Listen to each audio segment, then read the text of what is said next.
Mortgage One Studio, Russ Clark with you. It's Friday morning. Happy Friday. Something like 6 o'clock or right thereafter, 6:01 maybe. But I got going. Let me get the disclaimer out of the way. All content presented on the Russ Clark Show included statements by guests, commentators, and callers reflects personal opinions of those individuals and is provided for informational and entertainment purposes only. These views do not represent the official position of Mortgage One Studios, its owners, employees, affiliates, or partners.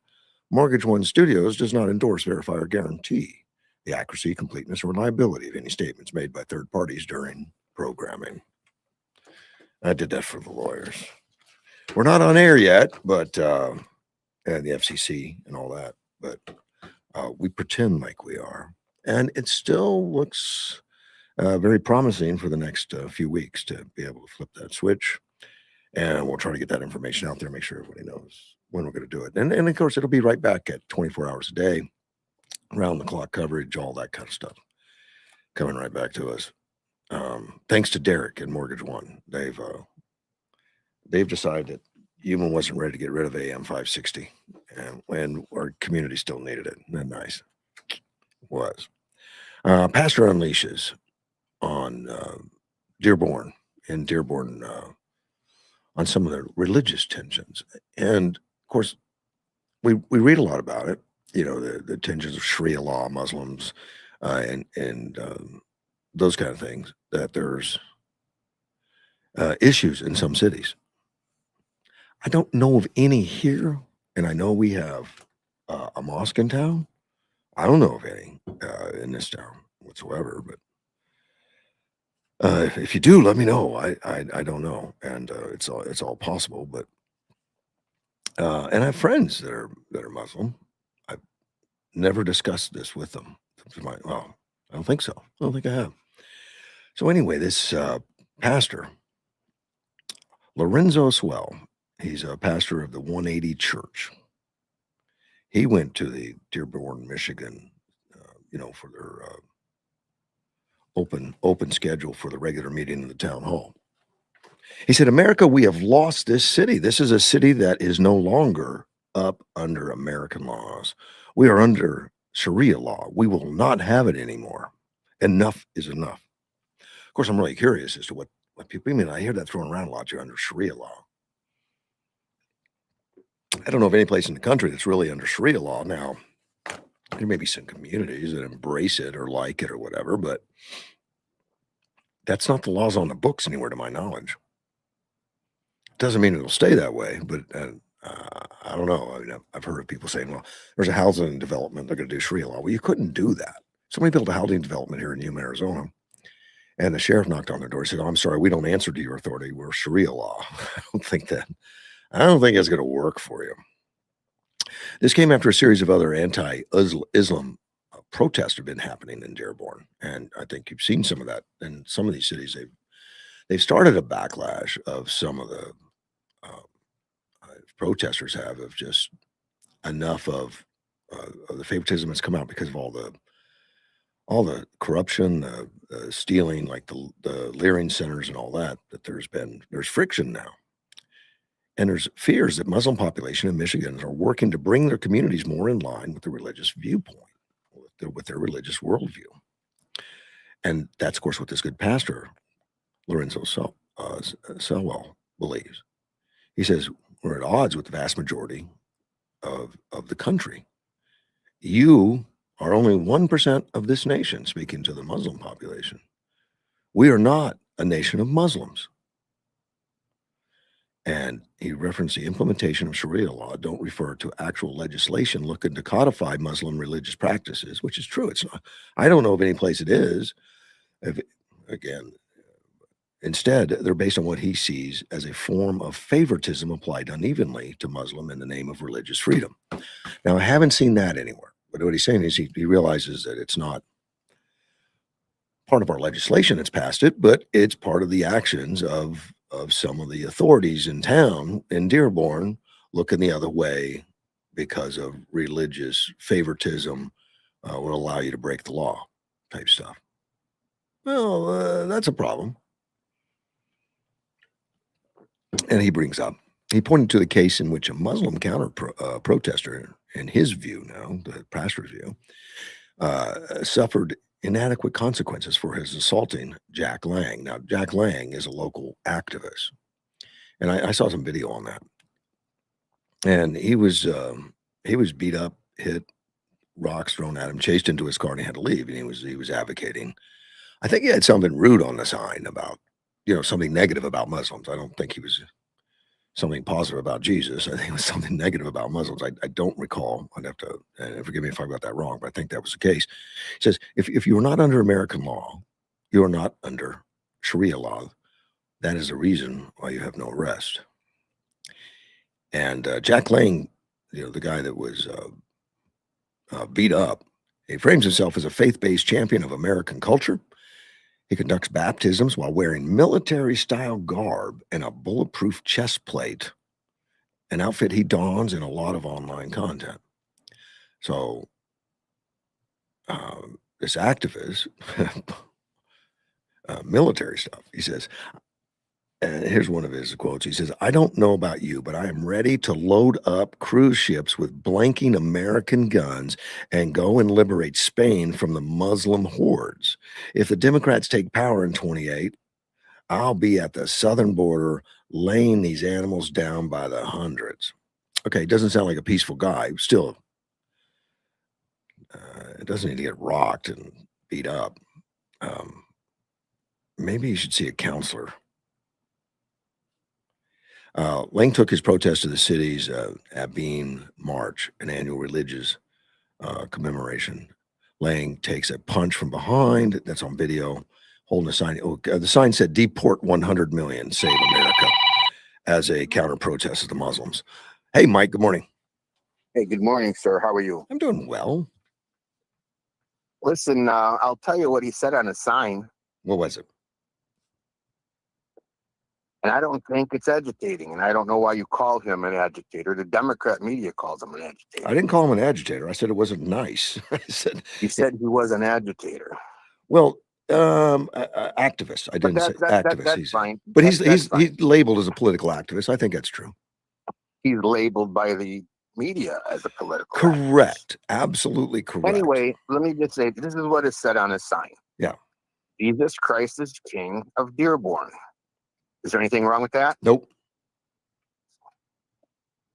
That's what it said. That's what he got hit in the head with by a rock. The one that I'm reading in this article, the sign says, "Deport 100 million, save America." Is that the sign that was on that day that he got hit in the rock? That's what this article says, and I'm not looking at the video, but that's what this article says. Lying. And either way, I don't think he should be hit with a rock, and it wasn't, slanderous by any means, But the thing about it is, say what you want to say. Was he an agitator or not? Mm-hmm. I said activist. And I see a big difference between an agitator and an activist. I see Antifa as agitators. Okay. Well, the Dearborn Islamic police chief said he was an agitator. Okay. I don't know. Yes, he did say he was an agitator. I think I said okay. All right.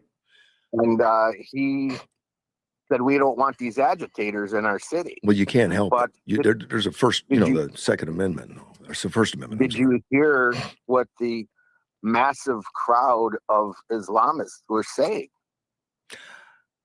They were saying something anti-America, if I remember right. Death to America? 100%. Yeah, and then there's that. Yeah. Now, do you know the history of Dearborn? Motor City type stuff, kind of like. The history of Dearborn in terms of the Islamic.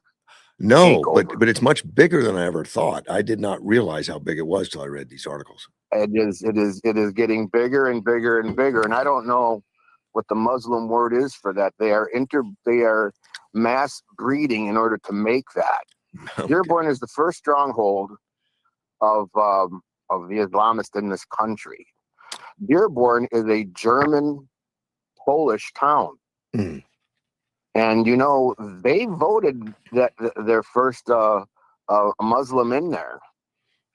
And McDonald's was next to a building that they deemed was a mosque. Okay, the McDonald's was there first, All right. and the building next to that McDonald's, they wanted to close down because McDonald's sold pork. Okay. McDonald's, in response to that, that's the reason why McDonald's stopped the ribeye sandwich for Really? that. So, but they didn't. They did not do it specifically for Dearborn. They did it across the nation, so they didn't get tagged with doing it for Dearborn. Hmm. But it was the Dearborn Muslims that the German and Polish population had McDonald's stop the McRib sandwich. Now, but here the thing of it is, it was now. What are Germans and what is the diet? What is the diet of the Germans and the Polish? Is sausage, Yeah. pork, They're known for and that. they're the Yeah. one. They're the ones who voted that in. They're the ones who voted that in. Now, when you look at Dearborn, good God, I think this happened around. This was actually before Obama, and it was just a handful of people. They elected a Muslim alderman in this little township. Look at the sizes of it now. Dearborn? Yeah, I mean it is I don't know huge much about it. compared, Yeah. obviously, to where it started. But anyway, that's not the reason why I called. Okay.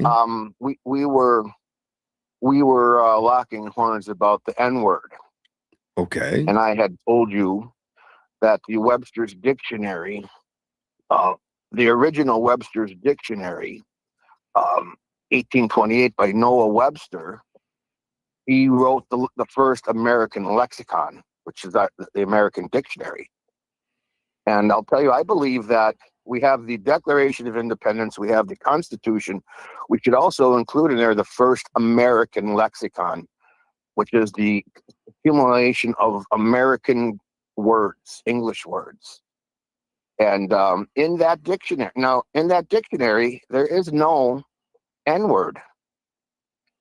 But you quoted with AI the current Webster's Dictionary, and of course it's in there.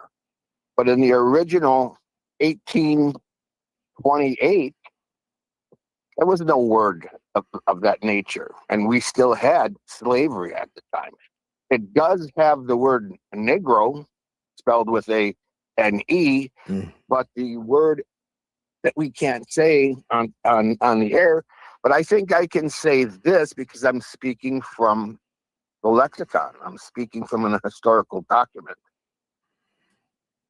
So if you go to the NIG, just NIG, unless the N word is spelled with one G, but it's not. Well, So you go to the NIG. Yeah, except for the country. Yeah, Niger. Correct. But then you go to the NIGG, and the first word in Noah Webster's dictionary is niggard. Okay. No mention of race. And then it keeps on going a couple of times with that same word. Then it has a couple different vernaculars with ending in ish, ness, like that. But there is no reference to race. Okay. And I just wanted to clear that up because I'm always challenged on my accuracy. I think I have one more thing that I need to clear up, and then I'm 100% with you.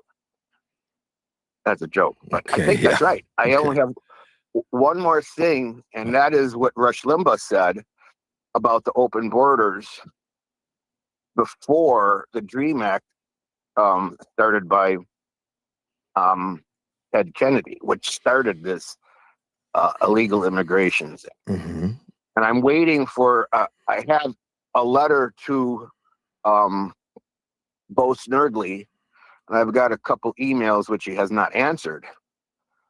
But Rush Limbaugh was promoting open borders during the time when we were fighting the Soviet Union and we had the Berlin Wall. And he said that the open borders, and I agree with him, open borders was a symbol against the Berlin Wall and the Soviet Union of freedom of America in the world.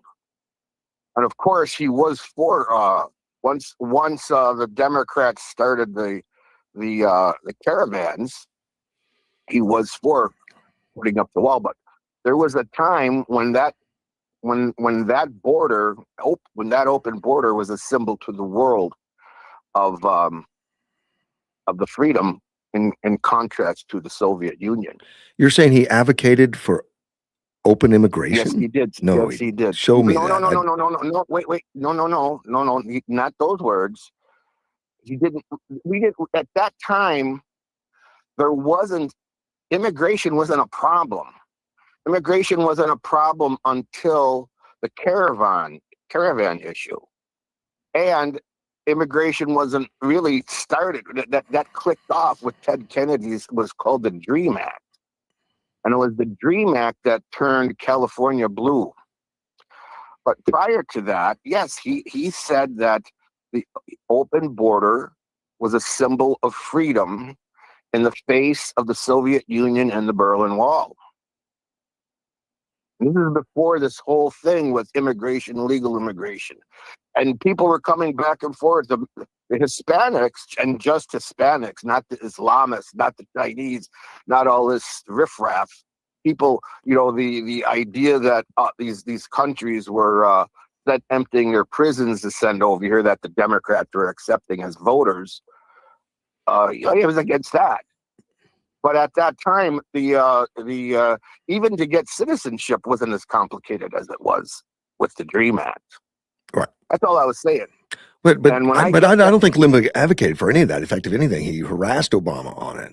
I mean, if you see something different, send it to me. All that I was saying was there was a time in he started in 1984.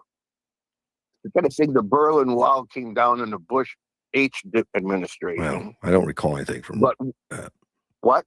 I said I don't recall any of that when he would advocate for it. Well, I recall it because I lived it, and that's when I was when I was in the military. I fought against socialism, communism. But that's why I'm very intimate with you. Well, yes. And send it to me. Send me something on it. I'd like to see it. I'm telling you, when I finally get a hard answer from the Limbaugh grouping, Bo Sturdley is still out there in a podcast. But I wish Bo Sturdley would have taken over instead of Bongino. That's what I was hoping for. I don't know how he would have been on the air, but I like him. But I don't know if he could have done 3 hours. Yeah. I wanted to add now the definitions that Noel Webster was giving for these words. I can say this because they're part of the lexicon: niggard and niggardly and niggardish. Okay. It talks about its main definition is somebody who is overly covet. Why would you want to? Why the fascination with the N-word? Why? I mean, it's something I'm uncomfortable with. I don't want anything to do with.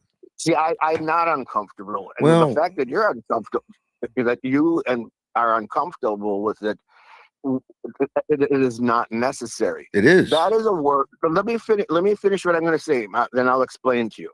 Okay. The definition was based solely on covetousness, which is the 10th and 9th and 10th commandment of the 10 Commandments.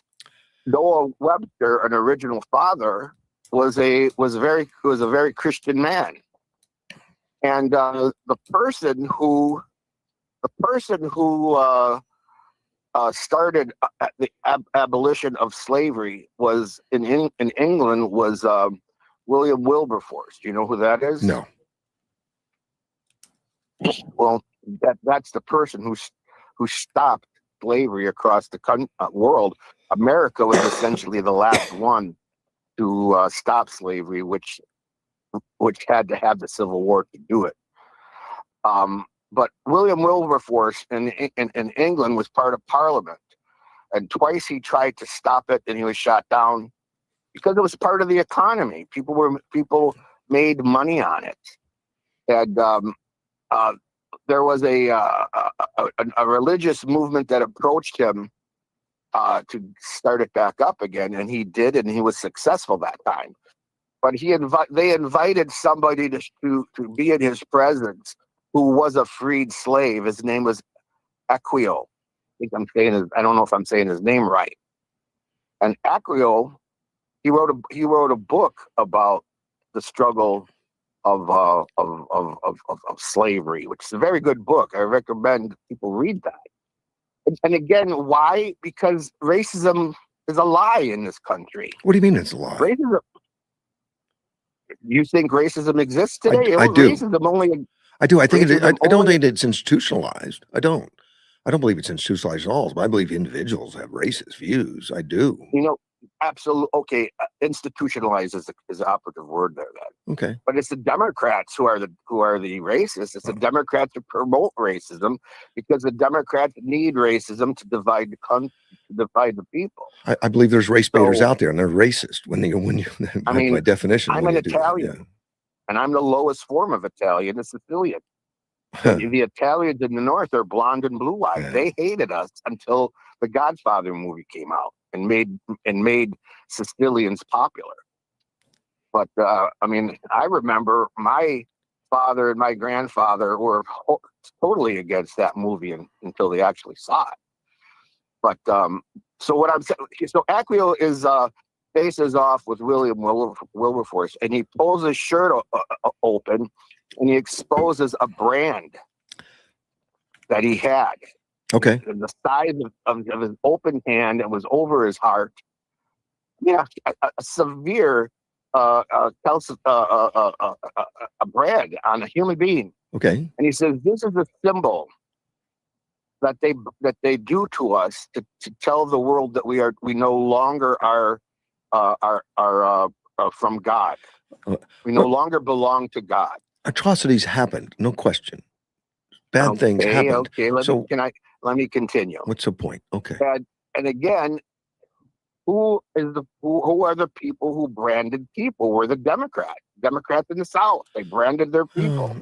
There's only two entities in the history and the mark of humanity from the sixth-day creation who would even think to mark a person.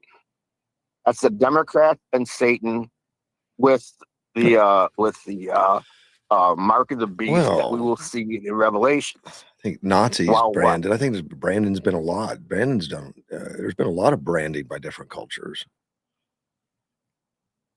Well, Nazis, Democrat with the difference. So okay. So what I'm saying is, the Democrats and Satan, are the two entities that mark people for their own purposes. That's all I'm saying. Why? And so you're asking me why I'm so.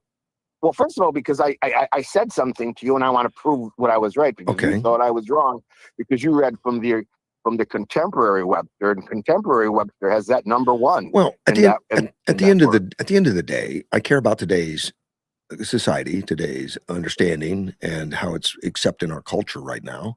And for me, I see no value in that word whatsoever from anybody, whether it's a rapper or anybody on the streets. I don't see a value in it. It's come to mean hatred, if nothing else. The value there is that we have, and as more and more blacks come to the Republican Party, we need to finally nail this down, that that institutional racism does not exist in this country. And further, it's promoted solely by the Democrat Party. The Democrat Party won't let that go. So, of course, I just explained that about the Italians and the Northern Italians and the Sicilians. The same thing they have with the people of Wales and British and the Scots, of course. And the same thing you had within the Indian nations. They had tons of racism in the Indian nations. Yeah. But in order for us to close that chapter, and we should close that chapter, 300,000 white people died to free the slaves. We should close that chapter in America about racism. We are not a racist people, and certainly the Republicans are not. I think we should close That's it. why it's important. Yeah, it needs to be, and we need to not hide it. It needs to be open what happened, and we all need to look at it. But it does not need to. And this belief that I'm what's hurt the- today because what of something that happened then is crazy. What other word is censored? No other word is censored like that word is. I have no idea. I don't think there is, but I don't know. Could be wrong. But, So but I don't mind. I don't mind not using it. It does not hurt me. I don't feel like I'm not fulfilled because I can't run around saying the N-word. I despise it, so I don't use it. Let's say I'm successful. I can't think of any time that I would want to use it. Well, good. But the idea that it is censored, though, that's what I'm trying to get across to you. And it's censored for a purpose, not to protect the black people.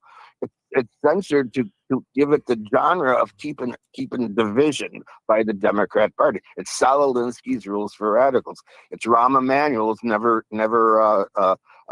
disregard a crisis, and if there's not a crisis, make a crisis. Probably. That's why I'm passionate about it. Probably. Again, it's not that I'm going to tackle. I'm not going to get involved in that. It's not that big an issue. For me, it's not a big issue. I just stay away from it. Well, I got bigger fish to fry. Okay, I wanted to put a close to the idea that you thought that I was lying to you about Webster's dictionary because you were reading from the contemporary. I never jumped to those conclusions. When I had said that and I quoted Webster's, you immediately went to AI. Yes, I did. And you said, no, here it is.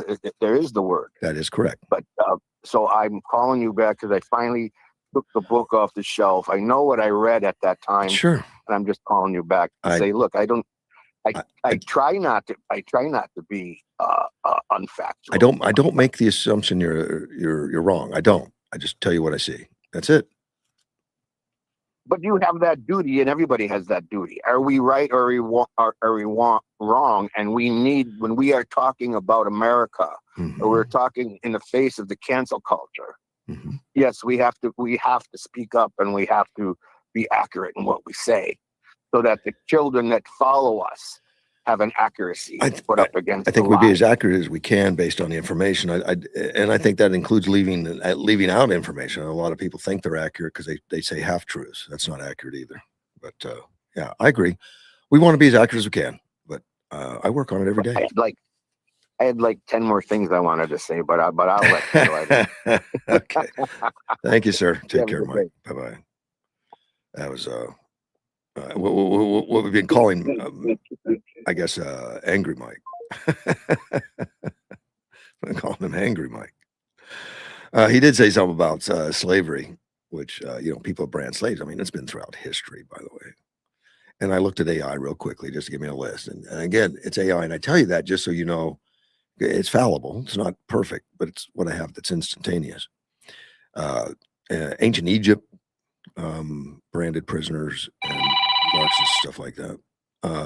Mad Mike, what's up, buddy? Morning. Good morning, sir. Trying to turn off my phone. Yeah, that helps. Don't want to listen to you while I'm talking to you. Yeah.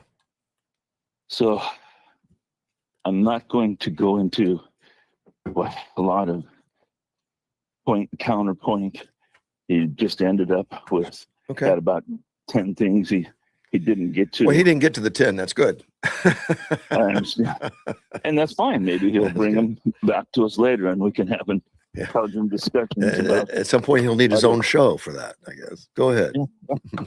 I don't mind him having a lot of topics, a lot of input, but I have to go into correction mode. Okay. As usual, and in this case, well, no, I'm calling in a lot of times to correct him. Also, it's not just always you that I'm calling in to correct, although you happen to be one of my most common. I need a lot of correction, people. Buddy. What is it? Yeah, I got you. Don't we all? All right. So, anyways, and I don't know what his fascination is with the N-word, and that's all I need to say. And it's just it's like a pit bull with a bone. He's not going to, or hanging on a rope swing, and he's not going to let go. But whatever. Okay, so he quoted to us a dictionary from 100+ years ago, and the bottom line is, in today's modern, quote unquote, polite society, Yeah. we don't use the word. No, So why do we got to talk about it so much? I run from it. Not any interest to me. Yeah, not me either. I might think it sometimes when a certain persuasion Yeah, of color I don't type even. person does something I don't like, I don't even but I have don't that. use it. I don't even have that. I don't. It's nowhere near that. It's not a top of You- mind you- word at all. Nothing like that. I didn't say it was top of my word at all either, but I'm familiar with the word, and sometimes it seems like it's appropriate. And there's a difference between people who I would call the N-word Huh. and people who have black, dark brown skin.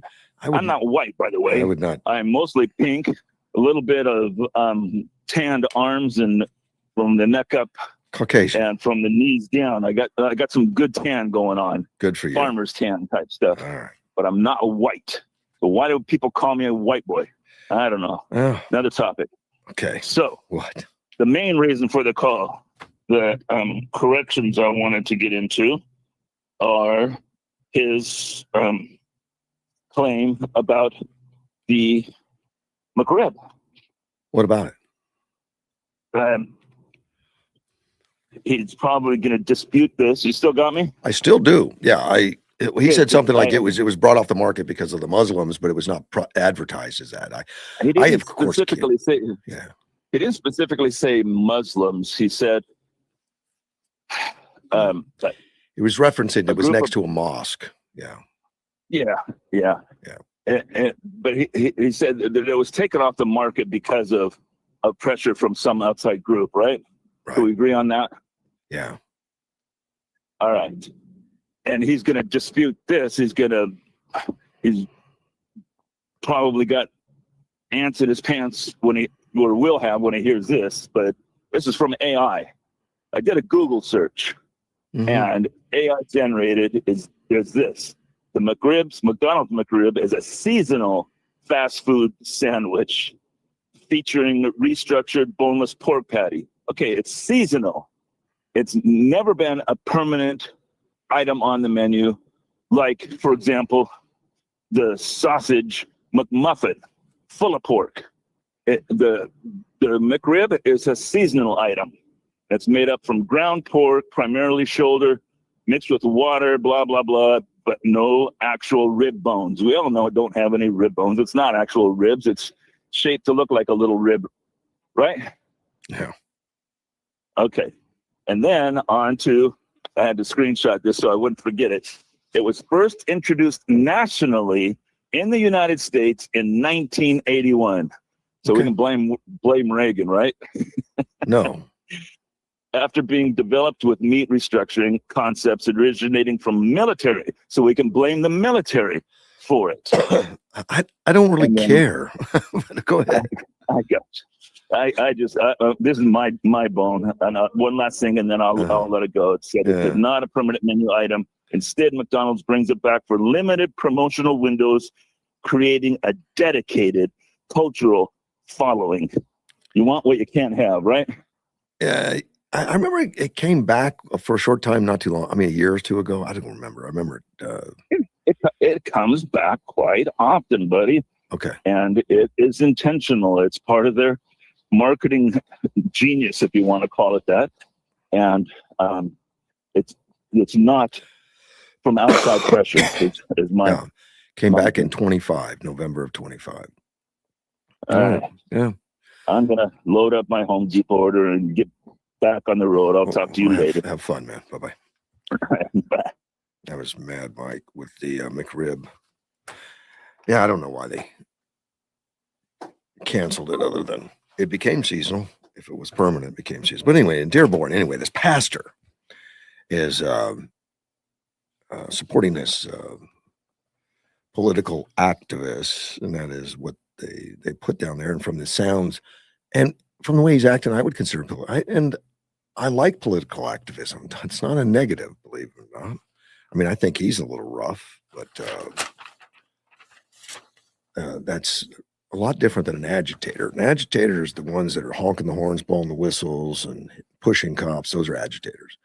Activists are the ones, to me, that push for a cause, whether it's getting somebody elected or some social issue or something.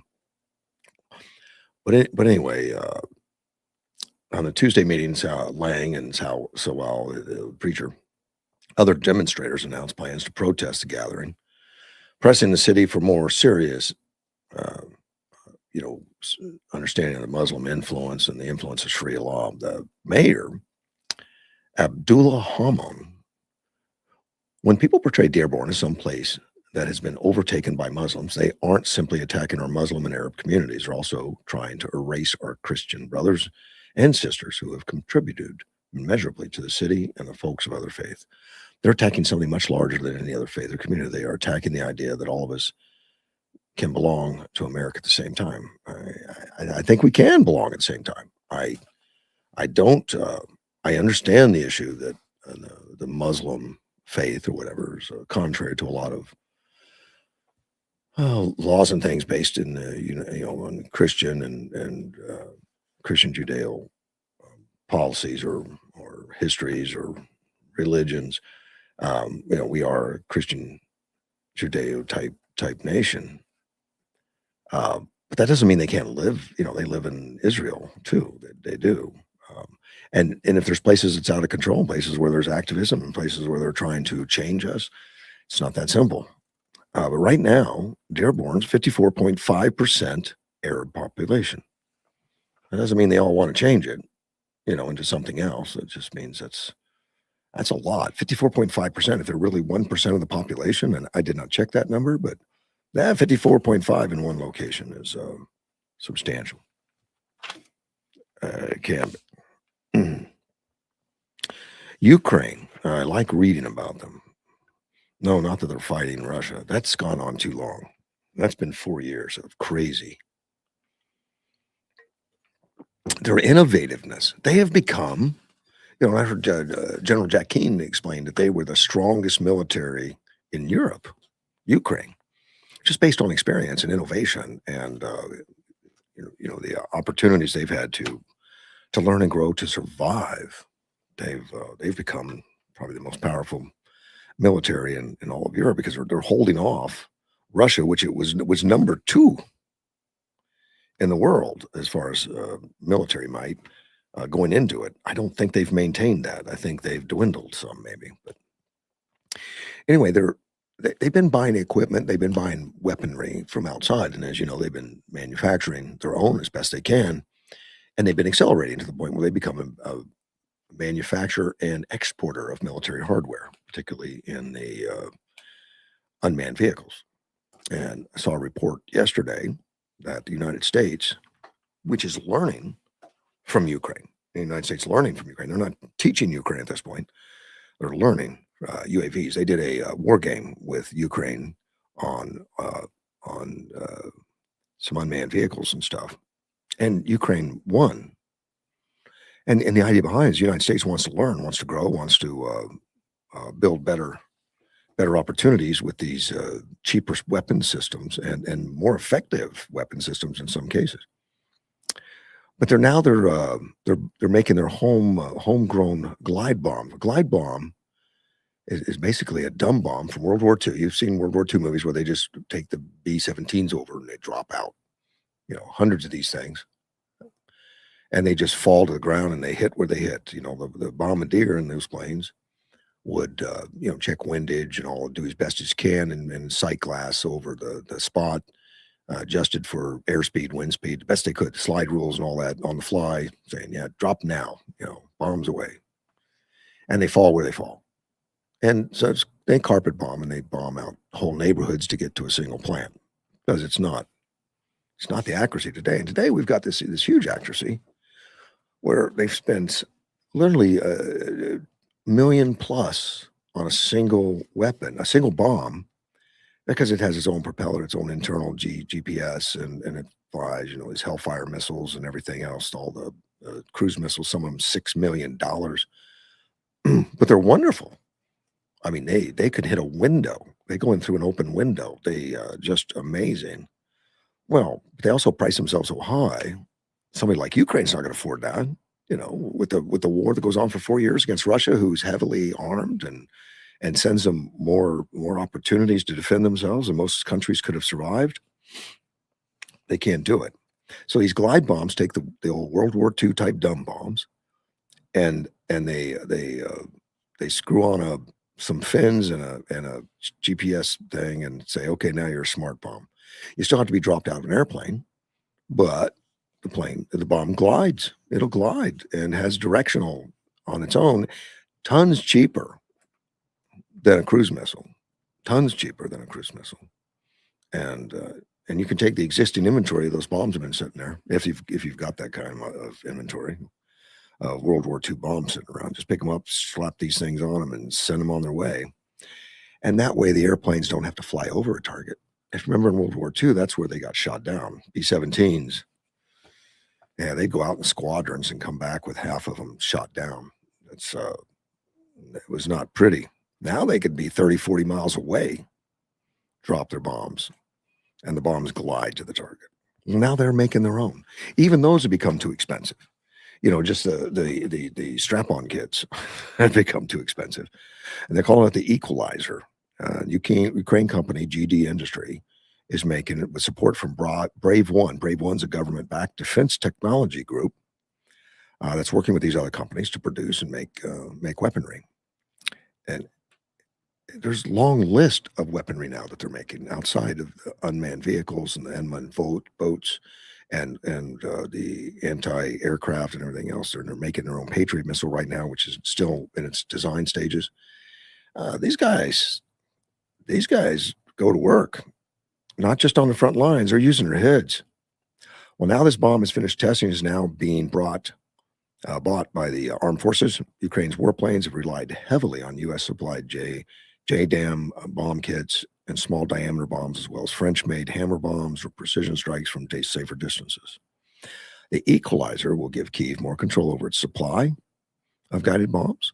Of foreign military aid remains uncertain. And yeah, I mean, every day they're using armaments that are supplied by foreign governments that if they turn the other way and see it's unfavorable to keep doing it, they would not have it. So they're smart. They're doing their own, and maybe they'll make so many they'll be exporting them like they do the unmanned stuff, the little unmanned vehicles.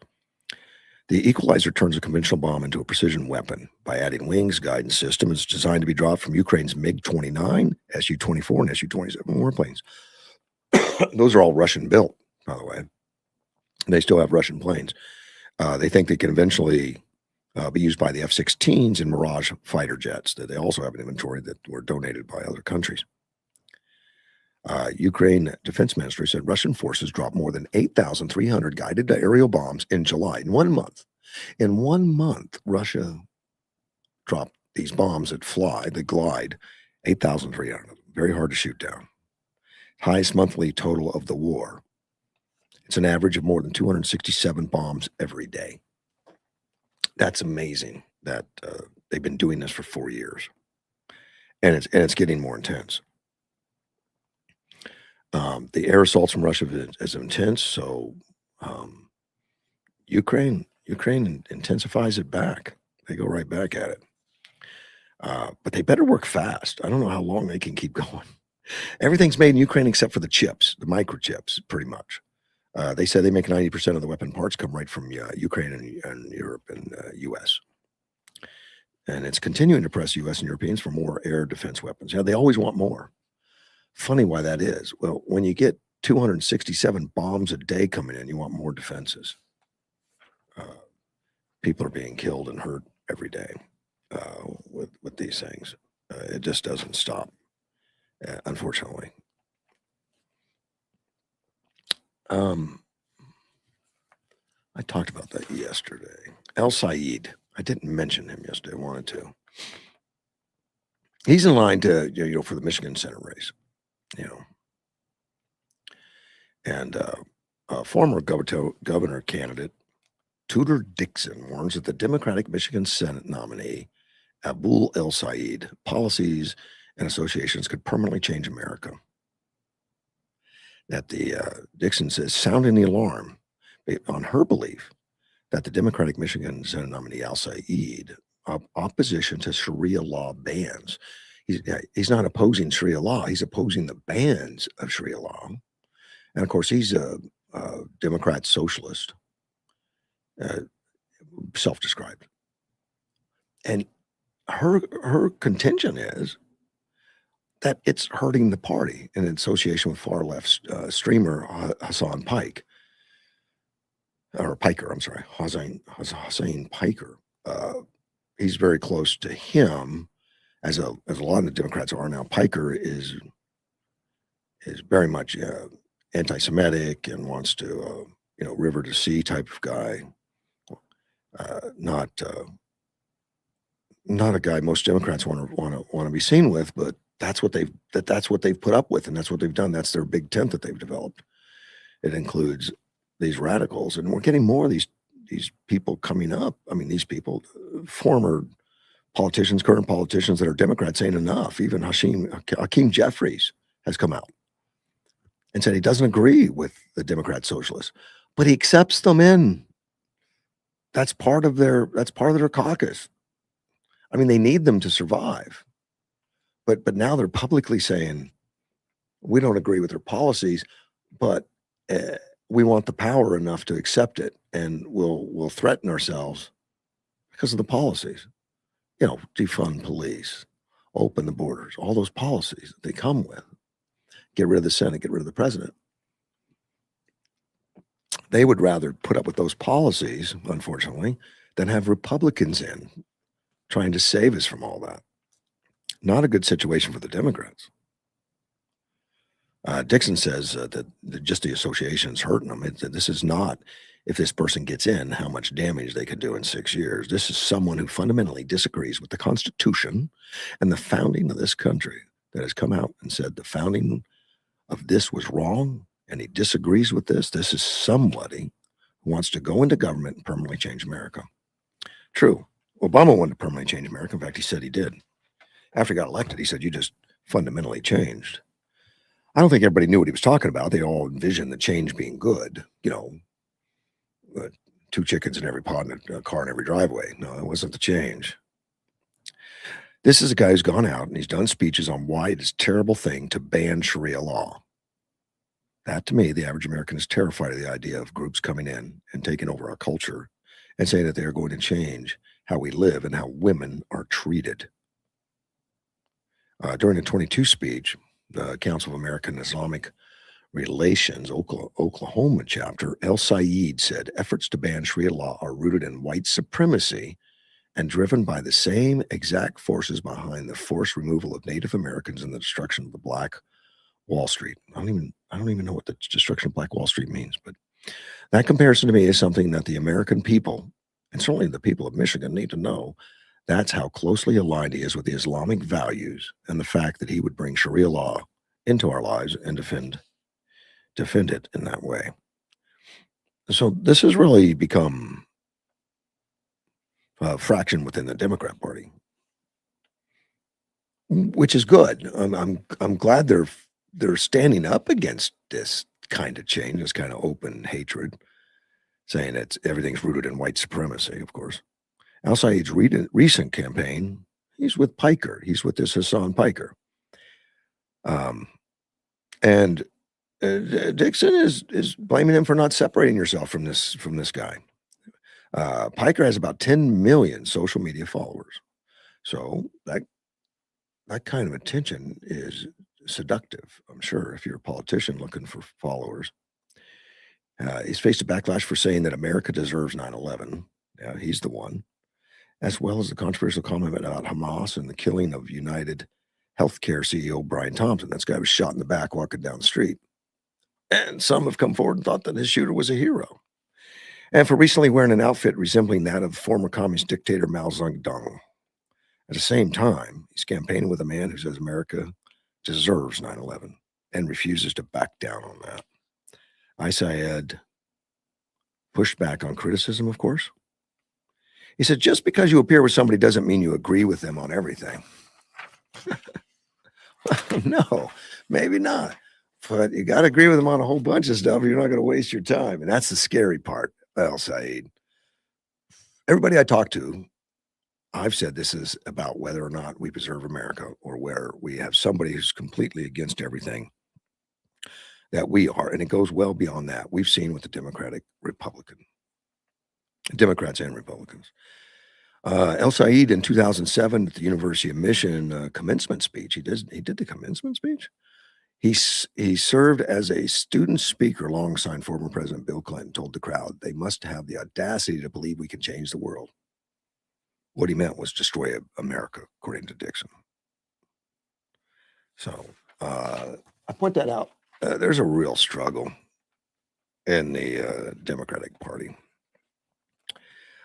that it is good. It's good. It's good that they're standing up. It's good that they're standing up against the Democrat Socialists of America, which is part of the Democratic Party, because they out and out openly say they want to destroy the Constitution of America, that they want to have open borders. They want to defund police. They want to accept Sharia law. All horrible. Even the Democrats recognize it as horrible. But they've been afraid in the past to speak out against it because they need all the votes they can get. Mike, good morning. Yes. Good morning. Yeah, man. You know, that whole article. Yeah. The Democrat Party, we have to be careful not to fall for the three-card Monty that the Democrat Party is doing right now. The Democrat Party exposed, Rush Limbaugh always said that the Democrat Party could never tell the people what they really were for because nobody would want anything to do with them. True. You know, when they campaigned to the right in order to get votes. Gallego did that. Gallego did that here in Arizona. We saw it for real. Yeah.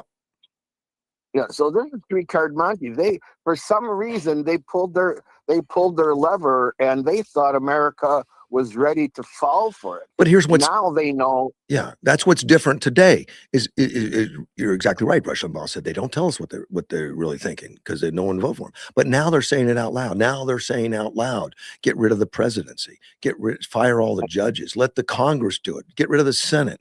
They're saying out loud the quiet parts. And the rest of the Democrats now, like this Dixon, is like, wait, we're not supposed to say that out loud. We can't do that. So that's the struggle within the party right now. There's no difference between Islamic Sharia law and communism. That is the Democrat Party. That is there's no separation. I've never heard it explained. I've never heard that Sharia law is communist. I don't know. I don't know enough about it. I just know some of it. Well, when you look at communism as trying to destroy capitalism, yeah. When you look at Sharia law trying to destroy America, yeah. The friend of my enemy is my friend. Yeah. Right? Well, that's maybe why Russia and Iran are together, because they don't share the same rules. They don't. Except they hate America, probably. But the Democrat Party, as that's who they are. The Sharia law. What happened was the Islamist movement took away from the progressive movement, so that we couldn't see that, but we did, and now they're stuck with both. And we have an election. Here's their October surprise. They have 2 months to make this correction, and they can't. And you can see that they're desperately trying to do that. No. They have just exposed who exactly they are and why an American should never vote Democrat. Man, Dommy's one of the biggest names that the Democrats have. He's one of the biggest, and it's going to backfire on him. It's becoming an embarrassment for them because the stuff he's doing is just crazy dumb economically. We have yet to see what the turnout of the midterm is. Is the Democrat Party going to be so totally blown out of the water, or is the Democrat Party going to survive? Oh, you can look on YouTube and get advocates to say they're going to win in a landslide or the Republicans will win. I don't know. I'm interested in listening to all the arguments, but I don't think people are going to vote a lot of this communist stuff in, these socialistic Democrats in with their ideals. I don't believe so. Well, we have 2 more months, actually 1 more month, because I don't know. What do you think the October surprise is going to be? I wish I knew. Nobody ever knows, do they? I mean, there's always a surprise. That's why they call it a surprise. But That's why we should hire Nancy Pelosi, because that lady knows how to play this game. I think they're looking for one. I don't know. They found a surprise yet. Usually it's something that they've known for months. It's something they just disclose at an opportune time. This is for the Republican Party to fail.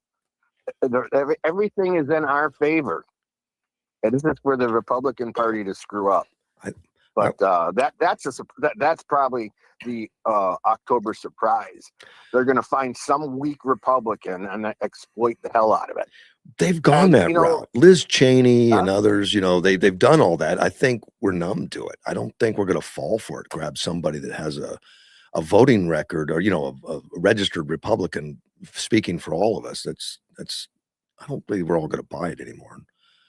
Well, I can't wait till we put this to an end with midterms to find out exactly the true nature of the American soul. But what? Yeah, I agree with you. I'm looking forward to it. There's something boiling right now. There's something boiling that's big. Like what, though? Have you been following the Chauvin appeal? No. Derek Chauvin, no. George Floyd. No. They are appealing to his case for his release. Oh. He should be released. I think he was. Thank you very much. Yes. I think he was railroaded. In fact, when he tried twice, I mean, state and then federal or something. It was abject lies. Yeah. That his lawyer did I watched that minute by minute. I mean, I took the time and wasted my day watching that because I watched it minute by minute. So that was his lawyer beat that case, and that case was won. They took that case to society. It was one. That case was determined by the media. Right. There was so much public pressure. Yes, but it was proven. It was proven hands down that he did not, if anything, murder the guy. Yesterday on CNN, they were talking about it, and they had to say, and they emphasized, the lady actually took a deep breath to say murder. He was not murdered. Yeah. He was not murdered by anybody. But it's going to be interesting when they open that case and he finally wins. What is the next riot going to look like? I think Weltz's wife is going to be able to smell the burning town from her window again. The riot's going to look like whatever the politicians allow it to look like. The riots happen in towns where the politicians order the police to not interfere. That's where we have riots. We're not going to have them in a town where they say not acceptable, that we're going to follow the laws and you're not going to burn the place, you're not going to loot. Then it doesn't happen. It's just that simple. That's why it doesn't happen in every town across the country. It just happens in blue cities. It only happens in blue cities, and I hope people realize that it's not going to happen in other towns. No. But so we are encroaching minute by minute toward November 2nd or November 4th or whatever the hell it is. And that is going to be a nail biter. Yeah. Yeah. Well, it's going to be interesting to watch. I have no idea. I don't believe the Senate is going to be lost at all. From what I've seen, the House, I don't know. It's up in the air. I don't think it's a given the Republicans lose it. I don't. We have to win both. We have to give Trump both again, and a larger margin. Yeah. So that I'll tell you what, if Trump wins, that's my prediction. I think you already owe me a steak dinner, but right. If Trump wins, I believe the Ukraine war will end on the 6th of November. If Trump wins the House and Senate. The Ukraine or Iran? Ukraine. Really? Iran is another story. If Trump wins, do you remember when Schwarzkopf went from Kuwait to the north border of Iraq? Stormin' That's Norman. what's going to happen. Yeah. Huh? Yeah. Yeah. Stormin' Norman. Yeah. He. That's what's going to happen. That's what's going to happen in Iran. That's what needs to happen. Yeah, because I am for a strong Iran. I am for to bring what the people were like prior to Jimmy Carter. Yeah. You can say what you want to say about the Shah, and he was a bad guy. Mm-hmm. But by the same token, the people were living very well back then. Yeah, they complain it. I mean, whoever it was, they got rid of the Shah, and they really jumped into the fire, buddy. You know, careful what you ask for. I'd rather have the Shah than the Khomeini. Yes, absolutely. Okay, and you know it's the same thing in Mexico. The people need to control who their leaders are, and you know the Shah did a lot of bad things, of course, and he should have been dealt with individually. But the people should have. America is the only government that we really don't let our leaders get away with a lot of stuff. And that's really walking on thin ice in that statement. Yeah. But it's the Constitution is set up so that doesn't happen. You know, people don't realize that the Constitution isn't for us. The Constitution is for our leaders. Yeah, it's to control. It's to control the power of government. Yeah. So I believe my prediction is this: But if we have to win the House and Senate in order for my prediction. If we win the House and Senate and we give that means in his next 2 years you can't touch him. Ukraine stops on the next day, and I believe that Iran, the people in Iran, will finally be empowered to kick the mullahs out of there. We'll see. I hate to predict. I was hoping they both would have been done by now. You know. Unfortunately, how is it that the mullahs, after the beating we have given them, still have these stockpiles of weapons? They aren't manufacturing them in the country, are they? Well, they supposedly blow up all the manufacturing spots. But so how is it they still have all this stuff to throw at us? They had a lot of stuff buried all over the place, but who knows how much they have left? Somebody's feeding them. Well, they have. The culprit is the Democrat Party. Well, all of their proxies going that way. I don't know if that could be traced down to that, but I would guess more Russia or China. But the rail lines have been destroyed going into the country also. So I don't know how much they're not shipping by rail. They must be walking it in there. So you know, the question has to come out to how in the hell do they still have the volume of stuff to throw at us? We don't know what that. Somebody. We don't know how much they have. We don't. Some estimate 20% left. You know, I don't know. And then again, you have to be careful because you're mentioning the Democrat media narrative. What's that? That we are sending $1 million warhead to fight a paper plane. Yep. A paper. You know what? So what? That's what we have. It's what we need. It's what they're changing rapidly, and they actually changed that. What?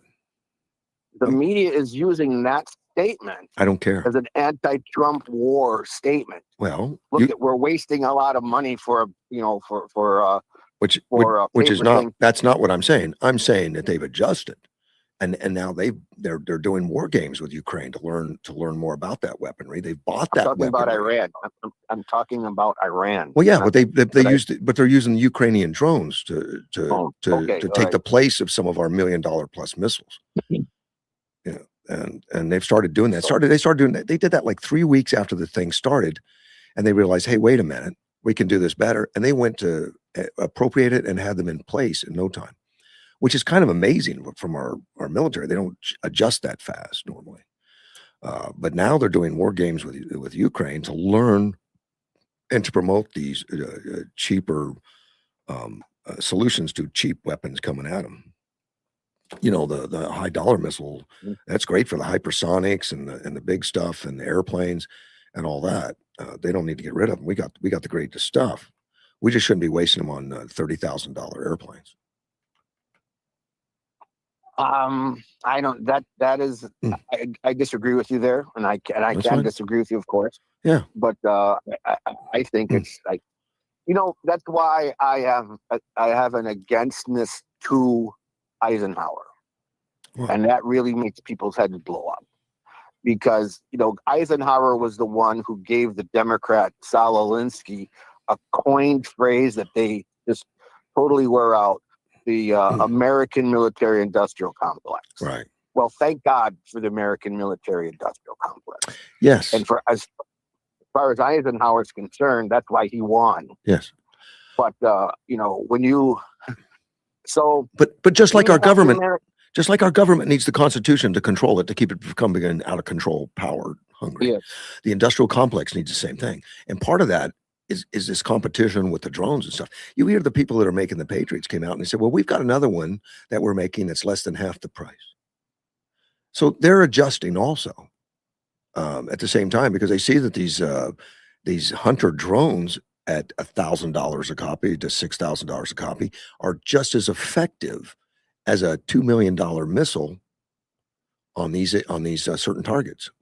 And we need to adjust accordingly. We don't need to spend $1 million when we can spend $1,000. And of course we will. And Yeah. of course we will. And Right. we have the Well, means we're already doing it. We're doing it now. But those are my concerns, and those are my predictions. All right. And it totally depends on, he has to win solidly the House and Senate. The House is in reach. We'll see what happens, but it's in reach. It would be nice if the Iranian war was wrapped up. I mean, that would be a boost, but I don't know that it's necessary. Trump's going to do what Trump does, and well, that will be the reason why we have that. That's the only opposition we really have. That the Democrats can feed the media waves is the fact that these two wars, and he made the promise not to get into war. And that's the only thing they can exploit. That's not true. He made a promise of no forever wars. Well, correct, but that's not the way that the media is manipulating. You're exactly right. They're trying to say, like, this thing has gone on for forever. No, it's not. In fact, it's been off more than it's been on. It's been in negotiation stages because he's trying to be patient and not have all out war. And we haven't had that. We've had, the other day, I think when Dean was there, I quoted something that Killamede had, some figures that Killamede had put out. Say that in 1976, the figures were worse than they are today, but yet there was more nationalism. There was more of a love for America. Huge. Than there is. And you and I lived through it, and it was. And the bicentennial was huge everywhere. Why was that? But one of the reasons why was that, and why is it so bad today? I think that's a great question. Tell me, what do you think? Because of the negativity that is pounded against people. Now you have I will stand by this figure that the country is divided, but the caveat is 98% to 2%. They just have voter fraud, which is about to be taken away from them, and the megaphone. That's why I'm so adamant about not perpetuating the narrative, because that's the only thing that they have. But our 98% is called the silent majority, and it's silent for a reason, because we are not confrontational. And the silent majority just sits there and for some reason takes it. But the thing about it is that they have the media, and the media kind of dictates the flavor of what's going on right now. Why can't we just talk about what the good things that Trump does? And again, that's what I believe. Our bouquet of idiots, O'Reilly, Beck, Bongino, and Hannity, they, instead of talking about the narrative, expound on during their hours the great things that this man has done. Yeah. Yeah. I mean, he's done a lot of great stuff. And don't forget, it's only 2 years that he's accomplished what he's accomplished. And they do. That's why you can't compare Iran to the word quagmire. They want you to say quagmire. He's getting us into a quagmire like Vietnam. That's the same. I've never said What? that. I've never No, repeated that. no, sir. I'm not accusing you of that. Yeah. That's what I'm saying. The media is trying to say that Trump is doing. He's getting us into a quagmire, So why don't we just report the great things about this country, the great things that this guy as a leader is doing, and look at what is in the Democrats' face when Trump bought the soccer players to this country. Boy, that totally backfired in the Democrats' face. That these people saw America and they were so surprised because they have been inundated. Can't say that word right. With just the evil of America. This is the place to be. But the problem is. Yeah. Go ahead. What? Go ahead. No, go ahead. Did you say this is the place to be? But go ahead. The problem is they came to America when America's at our worst because we're so beat up by this, by the narrative of the Democrat Party. We're still at our worst, yes. And they still saw greatness in America. It was one of the things that Trump did in conjunction with everything else. He cleaned up Washington, D.C. I really want to go right now. I mean, it'd be a beautiful time. Yeah. I remember I was in Washington, D.C. I was at the Smithsonian when I was a teenager. I was just appalled of who would write graffiti on our nation. No. And, Trump cleaned that up. Yeah, you're not going to see I'm inviting all of these leaders to come to America, and that's what they have to see. All of the crime and, just our monuments are just torn up. That's not that no president has ever tried to clean that up. Oh, yes, they did. They took in money, but they didn't use the money for that. Yeah. I mean, Barack Obama bought a house on the money that he took from U.S. aid. I don't know anything about that, but anyway, let me get back to work, buddy. Hey, you have a nice day, and You this too. Chauvin thing is something to watch. All right, I'll be taking. And Dearborn is something to watch. Have a good weekend. You too, sir. Take care. Bye bye. That was Angry Mike. For sure. Angry Mike. The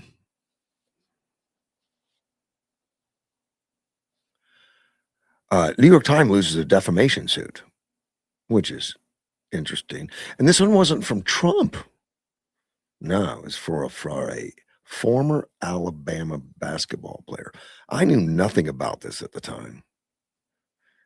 But the New York Times just was defeated in this defamation suit by an Alabama jury. They ruled that the Times defamed Kai Spears, an 18-year-old freshman. He was a walk-on basketball player at the University of Alabama's Crimson Tide. And it got swept up into this 2023 report that was a report about a fatal shooting. The shooting in March of 23, a report that was authored by the New York Times sports writer Billy Witz, that Spears was identified as being a passenger in the car at the site of the January 23 shooting that resulted in the death of a 23-year-old Jamie Harris. Well, I don't know how that resulted in defamation, except that the original version of this article published on March 15 misidentified the person who was in the car with the Crimson Tide star player, Brandon Miller, when the shooting occurred.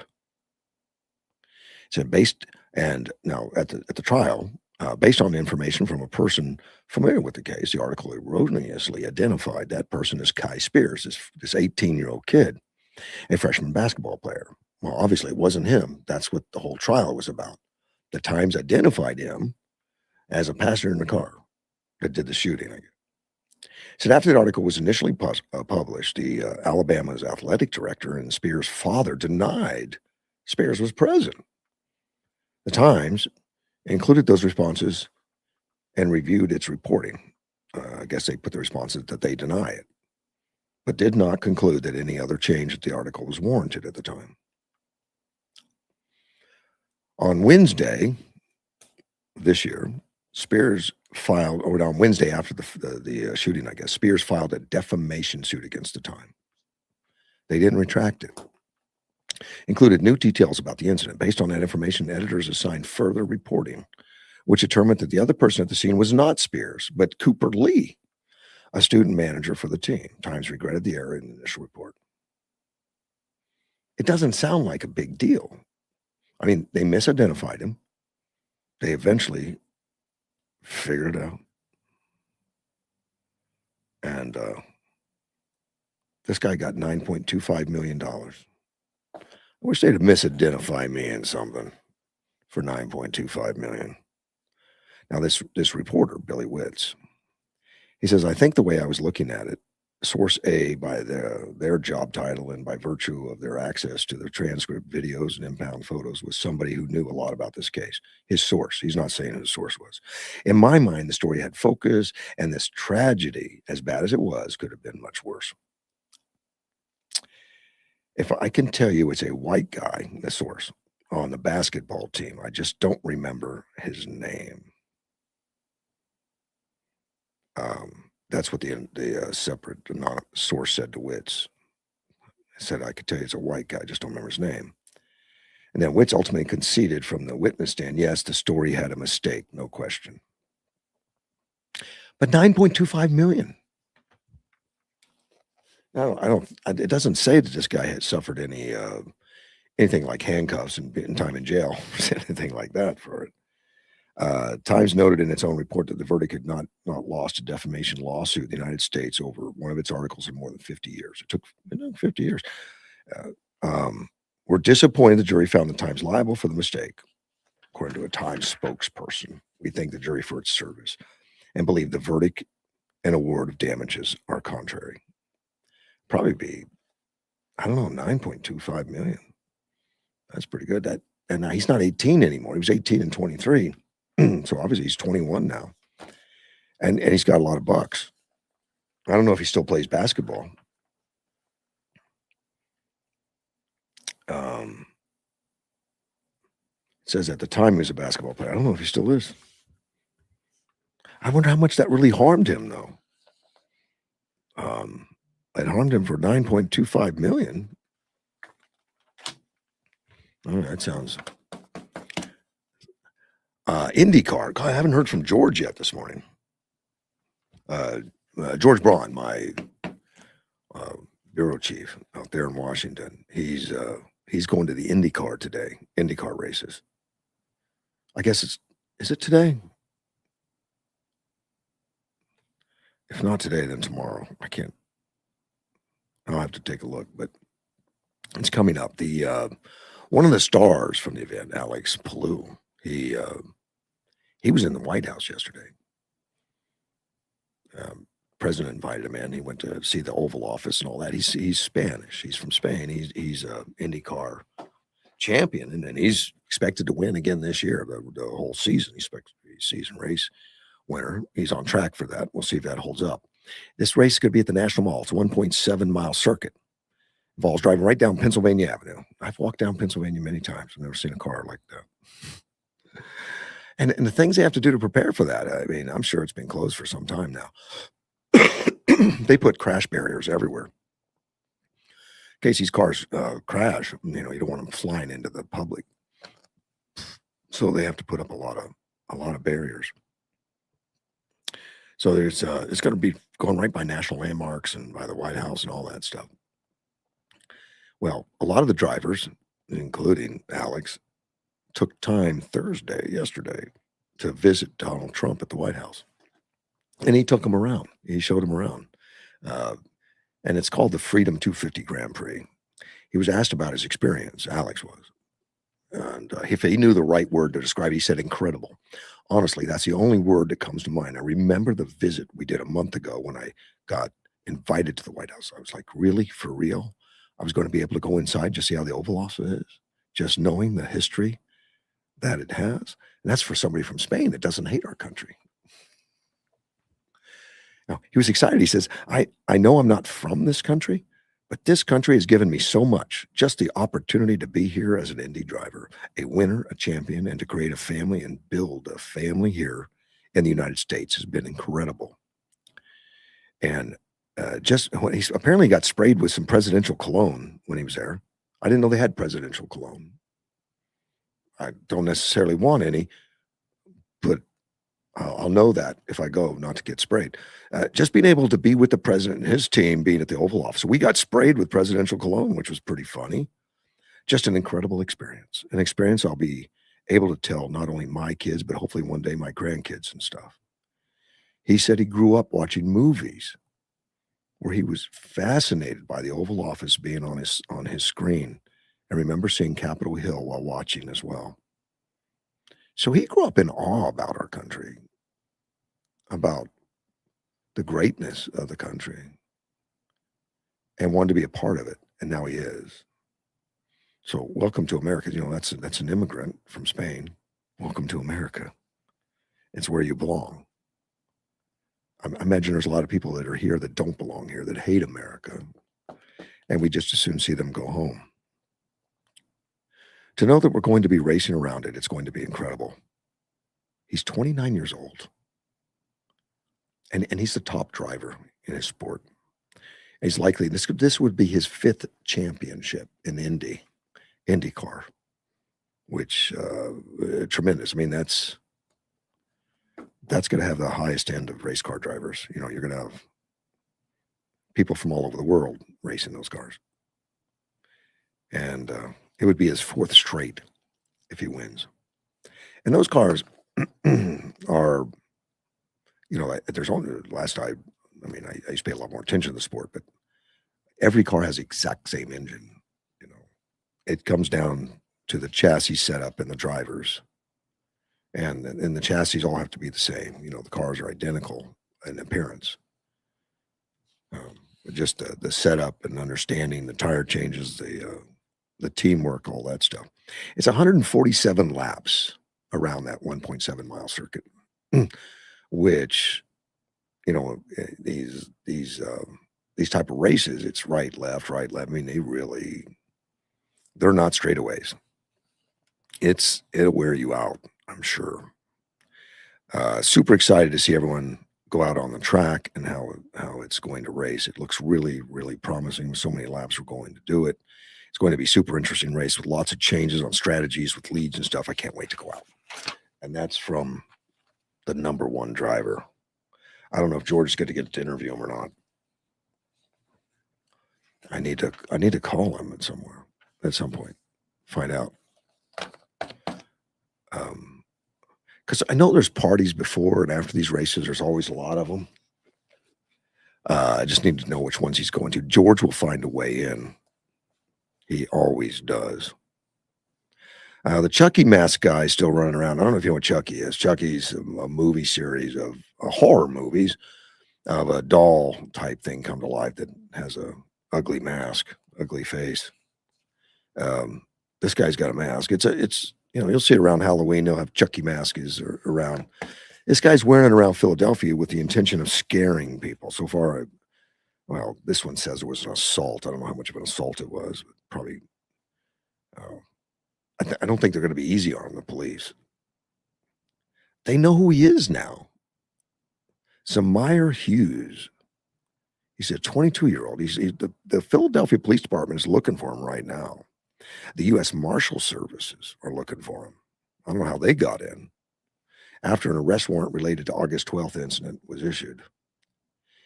And Larry Krasner, he's the Philadelphia District Attorney, had a news conference about Chucky. Now, keep in mind, He didn't murder anybody, but he scared people drastically, and he needs to be off the streets, no question. He said if Zamir Hughes think was trying to scare people, make them run. Who's scared now? Who's running now?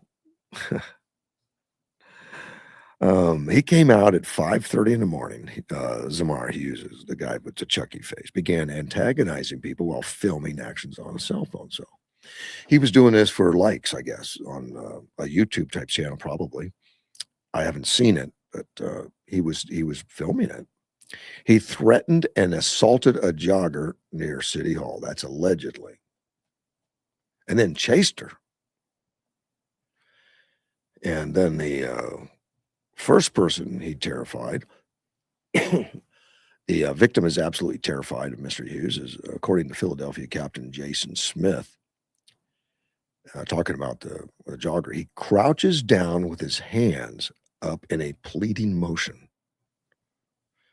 To my knowledge, this guy just had a mask on, no weaponry, but was wearing a mask. This guy crouches down with his hands in a pleading motion. We don't know exactly what was said, but it's really apparent that this individual is certainly in fear for their life.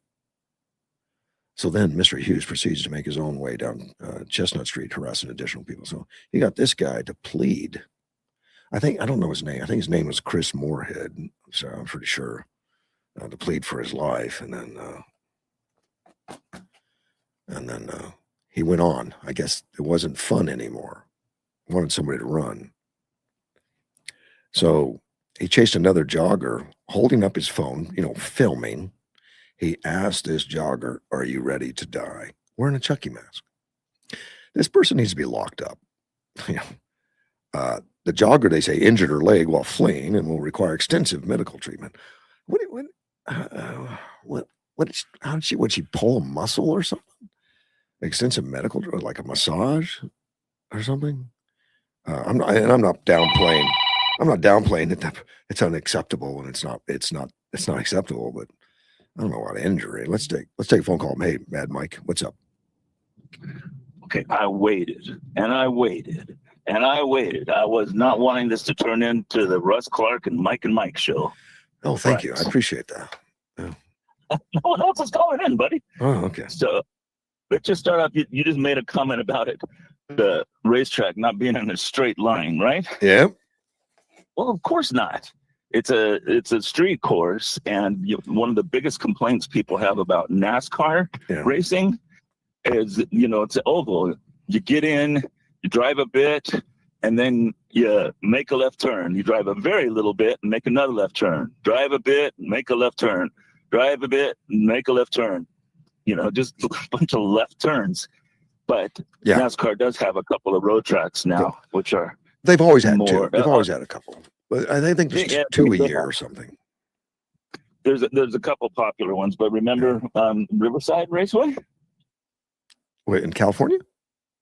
Yeah, Riverside. Yeah, exactly. They had the racetrack there. Right. It's called, I think, Riverside International Raceway. They also had Ontario Speedway, and now all they have is Fontana, at least in Southern California. Well, Fontana's an oval. It's not a road correct. track. Yeah. Okay. I'm just talking about their different venues in Southern California, but the Riverside Raceway was actually where the Moreno Valley Mall is now. You know where Moreno Valley is? I know I've been there, but I don't. Yeah, it's where if you come in from Palm Springs, you can break off the 10 on this. Okay. Yeah, and that's Riverside. Yeah, I've been to the Vegas NASCAR stuff. Yeah. Yeah.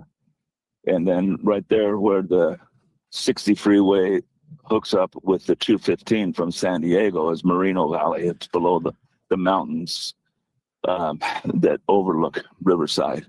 So anyways, that's the no straight line comic. Now, the other thing is you just talked about this driver being an immigrant. He's absolutely not an immigrant. He's just a visitor. He's been here a couple of times, and it's cool that he likes America, and everyone likes America. Everyone wants to come here, but please don't call him an immigrant.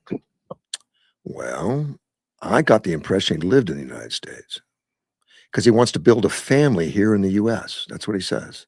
And he's a champion and to create a family and build a family here in the U.S. That's his quote. Okay, well, then I stand corrected. All I thought was that he was a Spaniard from Spain, like my ex-brother-in-law. Well, he's definitely from there. I think he's staying here. Oh, cool. Good for him. A lot of people that are successful and have the means, want to come here and want to stay here. I think in 5 champions into Indy, he's got enough cash to buy a house. Oh, yeah, absolutely. Absolutely. And probably still some future ahead of him. Right. But you were talking about the crash barriers and whatnot. Yeah. They're not just going to need that. They have to have stuff up high, nets and whatnot, because I'm sure you've seen the video clips of some NASCAR crashes. Wheels and pieces of cars come out and go into the crowd, and it's kill and injure people. Oh, it has. Oh, in years past. I mean, they're much better now. In years past, I mean, and I don't know how they do it exactly for this, but they know where the likely crashes are going to be, and they're heavily ready for catching things. But still, some small debris. I mean, you can't stop a bolt going through a net. Some bits and pieces could still get through, but that's part of the part of the charm. Yes. All right, now. We were talking earlier about Dearborn being Motor City. Yeah.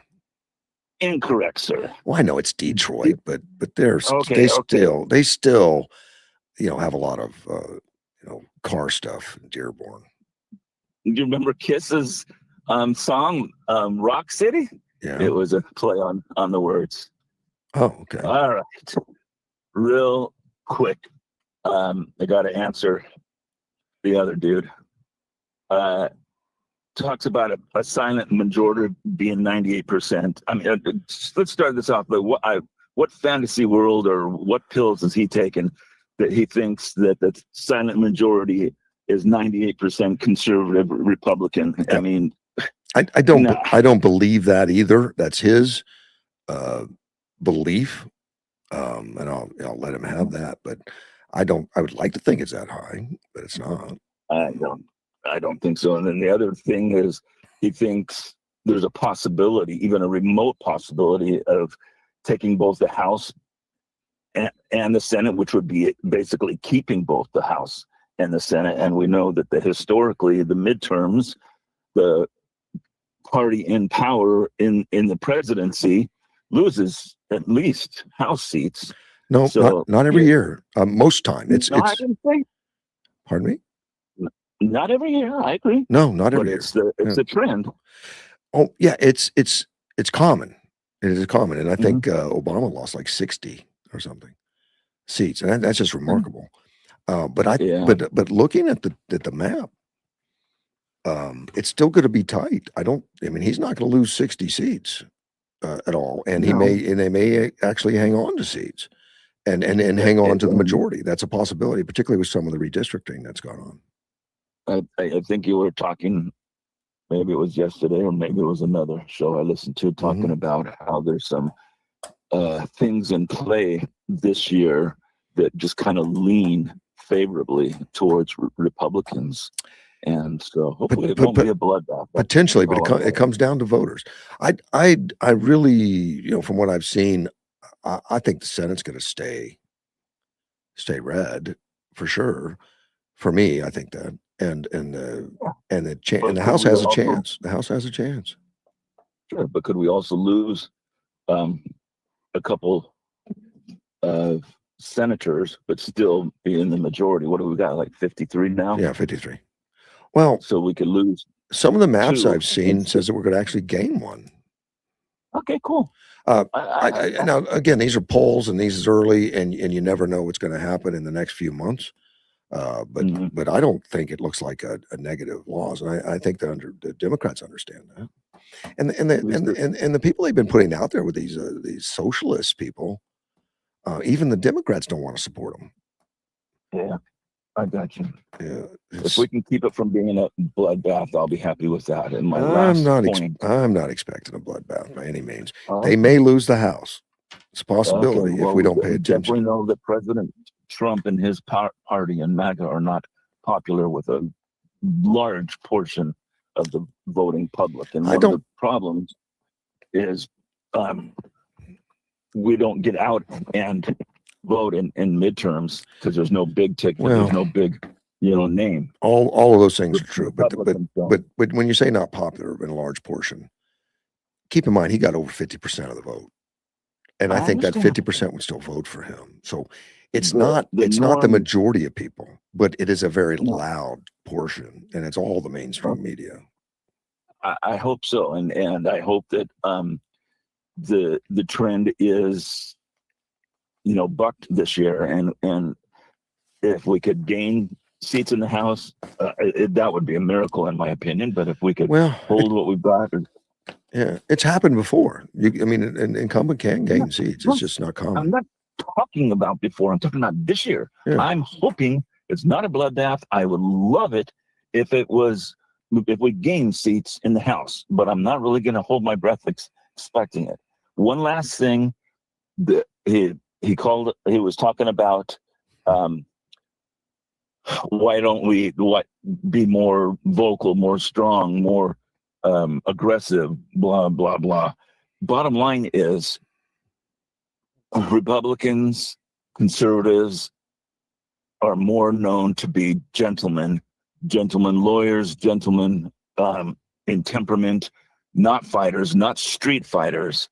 The Dems are known to be fighters and street fighters. And I don't want to be a street fighter. I don't want to be a Democrat. I don't want to be like them. Sure. But I do think there can be some assertiveness, not necessarily aggressiveness, but there can be some assertiveness to taking back or holding on to power.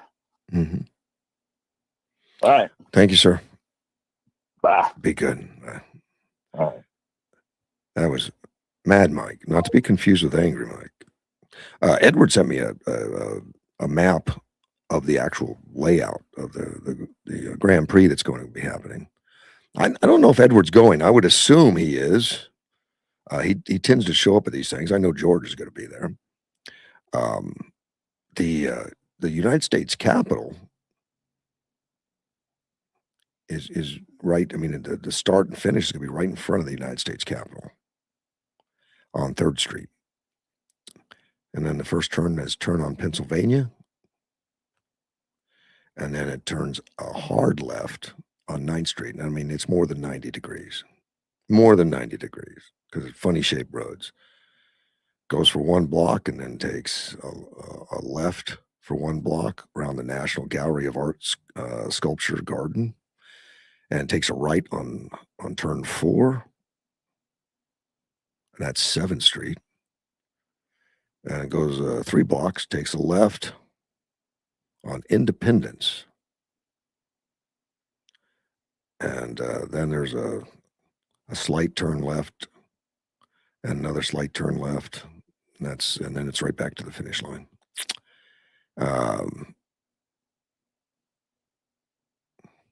Points out all the grandstands and everything. Most of the smart seats are going to be the ones inside. The momentum of the cars going around the track will all be to the outside, going outside. So if something tire flies off, it's going to fly outside. On the inside of the track, you're a little safer generally. It's going to go right by the Smithsonian Air and Space Museum, right in front of it. That's on Independence Avenue. It'd be good to go. The fan zone is going to be right in the center of the race. An Air National Guard fan zone right by the National Gallery of Art.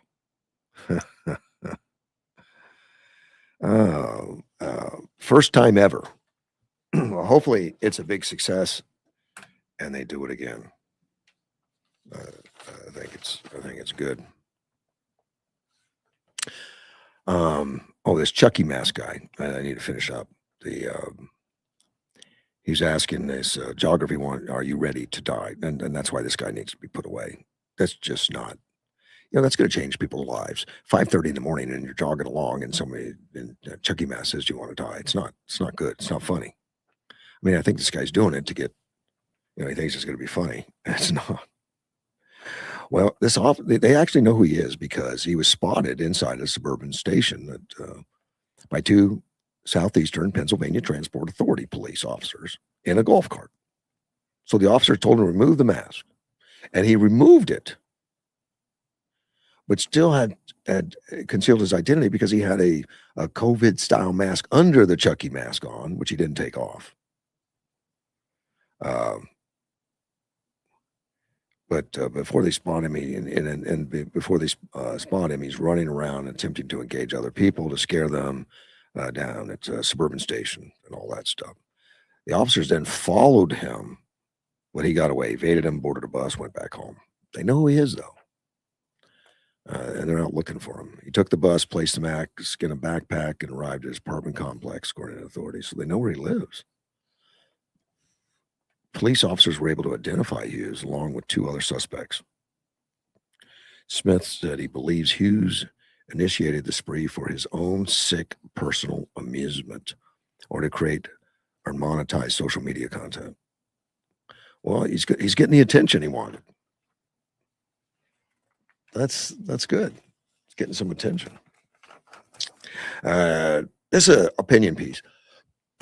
When I read this piece, I sent a copy of it to Edward, my fact checker, and asked him if he wrote it. Now, Edward, of course, is a business guy, investor, entrepreneur, all that kind of stuff. And I guess he has some interest in some data centers and was building one in Virginia or was having one built. And the whole program got canceled by the governor. Well, because they put restrictions on it that would be on making it unprofitable. So they didn't do it. It's on hold right now. So he knows these data centers inside and out and all that kind of stuff, much more than we do. So I see this article, and this article was written for Democrats. It was written by a Democrat, David A. Reed. He's in Loudoun County, Virginia. He's in the Virginia House of Delegates, trying to tell Democrats to chill and to understand that, we don't need to blockade these data centers. He said angry voters cram into local meeting rooms and line streets to oppose data centers and feel an irresistible urge to cater to the populist anger. Next thing they do is hit the pause button, which is what happened. Texas hit the pause button. I think it was New York. Say no data centers for another year while we investigate whether they're favorable. David points out that leadership requires thinking through consequences, which I agree. And before you make any kind of decisions to stop it, he said if we stop it, we're going to cede the future of artificial intelligence to Beijing and threaten our national security. And I don't think that's hyperbolic at all. I think that's true. And he says blanket opposition deprives hardworking Americans of hundreds of millions of dollars in future wages per year, shackles the most vibrant sector of our commercial construction, and eliminates a tax revenue lifeline that is currently funding local police departments and all that. And that's all crazy. What they do with the money is, they all say it's for the kids and the police or something, but that's maybe true, maybe it isn't, but it's profitable. It's positive is what he's saying. He said if Democrats, now he's trying to promote he's not promoting data centers, he's promoting Democrats. He said, look, if you want to rein in the trust of American people, we have a defined vision for the future. Right. That brings prosperity to all, not just the ultra rich. Exactly right. And rather than going out and yelling that Elon Musk is a bad guy and rich people need to be taxed to death, you're not going to gain the trust of the people. We have to be for something, and that's something Edward has called and said here, that sometimes we talk about how bad the Democrats are versus something positive about voting for a Republican, and he's right. He says, no, we need to offer a constructive solution that doesn't succumb to fear mongering and prove that the party of the New Deal, the Great Society, and Apollo program is the part of solutions and sound policy, not demagoguery. Our party's message is controlled by a vocal minority who don't understand or perhaps care about the facts. I think he's got that right. I think that's true. He mentions Kathy Hochul, the governor of New York, imposed a statewide moratorium on the new data centers construction. A growing number of local jurisdictions taking similar action, and that gets applauded by certain groups of people. And I think it's more Democrats that are doing that than Republicans, but we got Texas that did it also. He mentioned Bernie Sanders and Alexandria Ocasio-Cortez are proposing a national moratorium. They've considered that without data centers, the internet, their path to fame and national stature is essentially useless. The tech industry would collapse, and I don't know if that's true, and the economy would enter a tailspin. I don't know. In lieu of letting states lead the way with blunt force moratorium, and we should develop national or state level centers of excellence that would provide every county board and municipality zoning authority and knowledge to make informed, transparent decisions. I don't completely agree with that. I don't think we need a national moratorium on it, or I mean a national program so much. I mean, Trump has done enough to open up the doors. I mean, he's approved the nuclear construction of these pocket nuclears, these small nuclears that could supply these data centers. He's approved them; they're being built. Some of them already have working models, and they're going to be in operation this year in data centers to make data centers more favorable in communities that may not have all the power. They're going to bring the power with them, and give some back to the community. And I don't think we need a national to do that. I think the states could do it, and some states could have moratoriums, like California. I don't know if they do. Texas and New York for sure. And so, okay, then they don't get them. That's fine. Let the states do it that want to, like West Virginia. West Virginia wants to do it, and they say, look, we can effectively get rid of income tax. Yep, we can have enough data centers here, make us a hub to where we don't have to pay income tax, and that's his program. Half of the money coming in on the taxes of these things will go towards eliminating income tax. I think that's just smart. I'd like to see that in Arizona. Would be nice. Again, I thought he wrote this. He said he didn't write it, but he liked a lot of its he liked the viewpoints. He did. He said, considering the controversy over electrical prices, it isn't data centers driving up residential rates, but a combination of issues of our aging cred. President Donald Trump's pointless war in Iran, he's a Democrat, he's not in favor of Trump, and the ongoing war in Ukraine. The data center industry has agreed to supply its own power or pay for grid upgrades. And I think that was Trump that pushed that, though. They agreed, but it was Trump that put that out there. The White House Ratepayer Protection Pledge now has 200 signatories resolving to find policy solutions. If data center and technology companies want to pay for grid upgrades, let them. Well, and that's already been worked on. Yeah, they're trying to put it more in legislation, but I think they're already working on that. He said we need a well-designed rate policy, and he starts talking about Virginia. It was Virginia the one that stopped it, at least the one that Edwards built. It had more to do with hiring practices and DEI type programs, not DEI, because that's not I don't think you can do that anymore. But it's policies that mirror DEI. Yeah. So it hasn't completely gone away. Providing extra funds for upgrades and additional generations online include nuclear and renewables. America's alarmed about water to cool the servers. Should know that data centers consumption is a drop in the bucket compared to residential lawn irrigation, household plumbing leaks, and golf courses. Well, what you're saying, David, is that the water is limited. It is stressed, and it's already got a lot of problems we're going to add to it. Yeah, but you're right. You're right in that we can find solutions for all of it, and that's our task is to find a way to make it all work, including the golf courses. We don't want to shut those down either. In Virginia, state legislative committee found most data centers use about the same amount of water or less than an average large office building. Yeah, so some of that nonsense that you saw. In fact, I heard the other day when they were putting about all the water usage, they were talking about the water usage during construction. Construction costs a lot of water, I guess.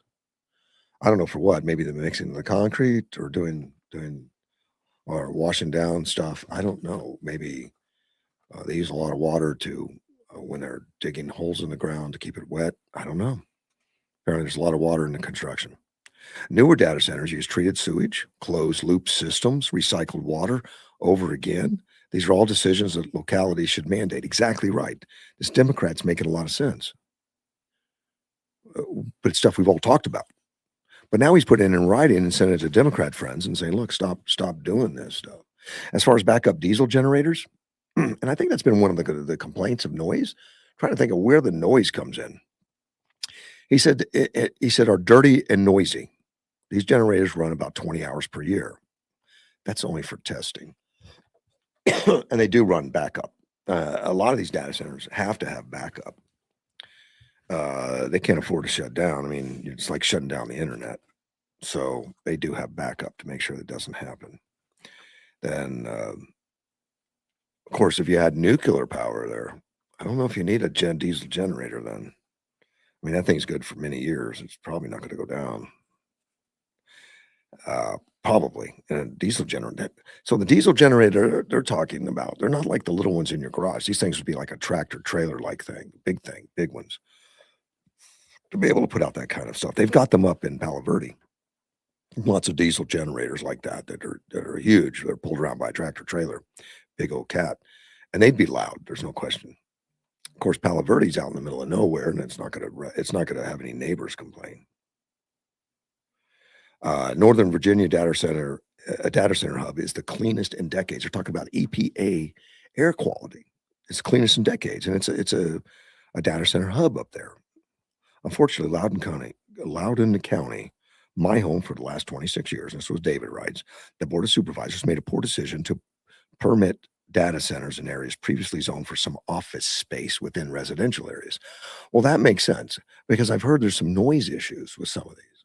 Well, blame Virginia, Loudoun County. They let them put one right where some office space was, right next where that was around residential. And of course, you got those big diesel generators that back up. They got to run them every month to test them. The data center developers and the union labor building the data centers follow the rules, even bad ones. And ultimately, the debate over data centers come down to one question. Are they net contributors for our communities? I think that's a great way to put it.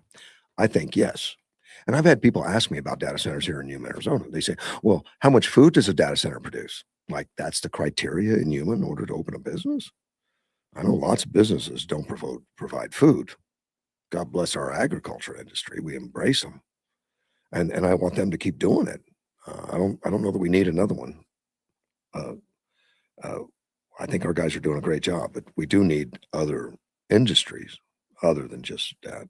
And they need to be put in the right place. And I think our mayor, Doug Nichols, has a great plan for that and a location for that is outside residential areas. We've got no issues with that. The two issues that are important to Yuma right now, from what I see, power and water, to make sure that they don't harm what we already have and that they can that it's going to be acceptable. He says he talks about is it contributors to our community? He says for an answer, don't just look at the income tax or the tax revenue. Look at the high-paying union jobs that are created. They're creating a new middle class. Employees who were able to buy a home at 28 instead of 41. Jobs that pay $45 to $60 an hour. Well, that's during construction, of course. Afterwards, there's still some technical jobs, but he talks about Loudoun County, where he's from. He says here in Loudoun County, data centers take up 2% of our land in Loudoun County, just 2%. They supply 38% of the tax revenue. Yep, they got that kind of taxes. In Mecklenburg County, Officials built their first new school in 75 years with data processing, with data centers proceeds. But this year, in Virginia, Governor Abigail Spanberger and Democrats and legislators came under pressure to kill a data center tax exemption common to all industrial companies. Then the unions came to Richmond in May and expressed their support for the exemption because data center investment supported 113,000 highly skilled, well-paying jobs in Virginia alone. Spanberger and the Democrats bought data center developers into the conversation, found that them prepared to pay more taxes to address concerns. The legislature passed a first-in-the-nation tax on energy consumption, a step Spanberger sees as a foundation to a longer-term conversation about water usage and energy standards. Data centers are private businesses, largely owned and operated by Americans within our framework of laws. Americans will debate. Elected officials have an obligation to lead rather than react. I'd urge my fellow Democrats, follow the facts, bring the data centers and the heavy spending on capital goods, wages, and tax revenue to the conversation. Leave it to the local authorities to decide if data centers belong in their communities. Completely agree. Although Virginia did some things to make it tough on data centers, like hiring requirements, which made it, tough. All right, I have a question about dropout rates in high school. Dropout rates, and I'll tell you a little story. My son went to Yuma High, graduated in 2004. Well, before I get into that, I got angry. Mike, call me back. Good morning, Mike. I'm going to wait till Monday, but I couldn't. Okay. But question, how does the data center make money? That's a great question. I mean, what are they selling? I mean, what? Well, they don't. I've heard that a couple of times that they're a source of revenue, and I Correct. don't understand that. Well, and it's not revenue that you and I normally pay. It's going to be everyone else that pays. Like when you have a cell phone and you're paying for your cell phone, some of that money goes into the data centers. Data centers are what operate it. And same with the internet and all that. And a lot of it comes from advertising and all that other stuff on the internet and everything that it gets paid into data centers. Plus in the cloud. Everything in the cloud is the data center is a cloud. That's what it is.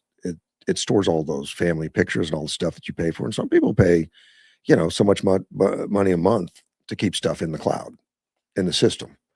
And of course, the data centers have backups on backups, and it's in more than one data center, so you don't ever lose anything. But it's paid indirectly by you. So the state will make a tax on it. Correct. Well, there's a positive. Yeah. But I will go back to the original adage that if the Democrat Party is promoting it, you have to do the opposite. If the media is promoted, you have to do the opposite. And this anti-data center thing is motivated by China through the Democrat Party, correct, through the ears of people who don't know any better. Now, keep in mind, I read that opinion piece because it came from one Democrat that said Democrats are screwing it up because the Democrats are opposing it. They're putting it, they're wanting it out. They don't like rich people. They don't like people that make big business. And so they don't want them. And I think this Democrat is saying, like, you guys are idiots. Look at all the positives it brings. And thank you. Yeah. So yeah. And, but he also made a comment that that is very true. We have the far left, and you're not going to change their mind. You have the far right. You're not going to change their mind. You're not going to change my mind. The problem is that our elections are determined by a percentage of ill-informed people. Hey. Yes. Would you agree? Of course. Yes. And so, there you have the dilemma that, we are the far right has the frustration that we aren't getting anything accomplished because those elections are swayed by that group of people. Yeah. I don't know what the solution is to bring them over, Well, but I think a solution is through media. well, You know, you want to sway people. You want to inform people that purposely stay uninformed. And a lot of people will vote on a bumper sticker or what their neighbor says. It's weird. I've talked to a lot of people about why do you vote? Why do you vote? And it's a haircut. It's, well, he looks good, or I like the way he handled this one project which nobody knows about. It's so weird, but people vote for a president that does 1,000 things on one or two items, and to nail that down is kind of tough. It is. It's not an easy issue. there was a time that this country was divided 50-50, exactly, which Nixon, John F. Kennedy. And if you go back to the first, they were the first time that there was a visual of a debate. And of course, John F. Kennedy won that debate. Right. Nixon had a 5 o'clock shadow. He looked terrible. Well, the thing about it, they say if that would have been on the radio, Nixon would have won it hands down. They actually did peer review. I mean, they did that. They let people listen to it, and they let people watch it, and they both voted differently on who won. Exactly right. Yeah, that was an interesting study. And so we have to keep our foot on the neck of the left, and it's through education. And obviously our educational process isn't doing the job. It's actually turning people away from America, from the Constitution. Yeah. And so that's where your show comes in. It's an informative thing. That's one of the great things about Rush Limbaugh's show, right, who is greatly missed, because you had to, if there was a conflict on Friday, you had to wait until Rush Limbaugh gave his opinion on it. Without question. And generally, yeah, and he swayed audiences. He swayed the nation. Yes, it's a wonder he wasn't on the assassination list, because he really helped inform people. And in the argument about midterms don't have turnout, I think we are in a different time. The things we have learned from the past that happened in the past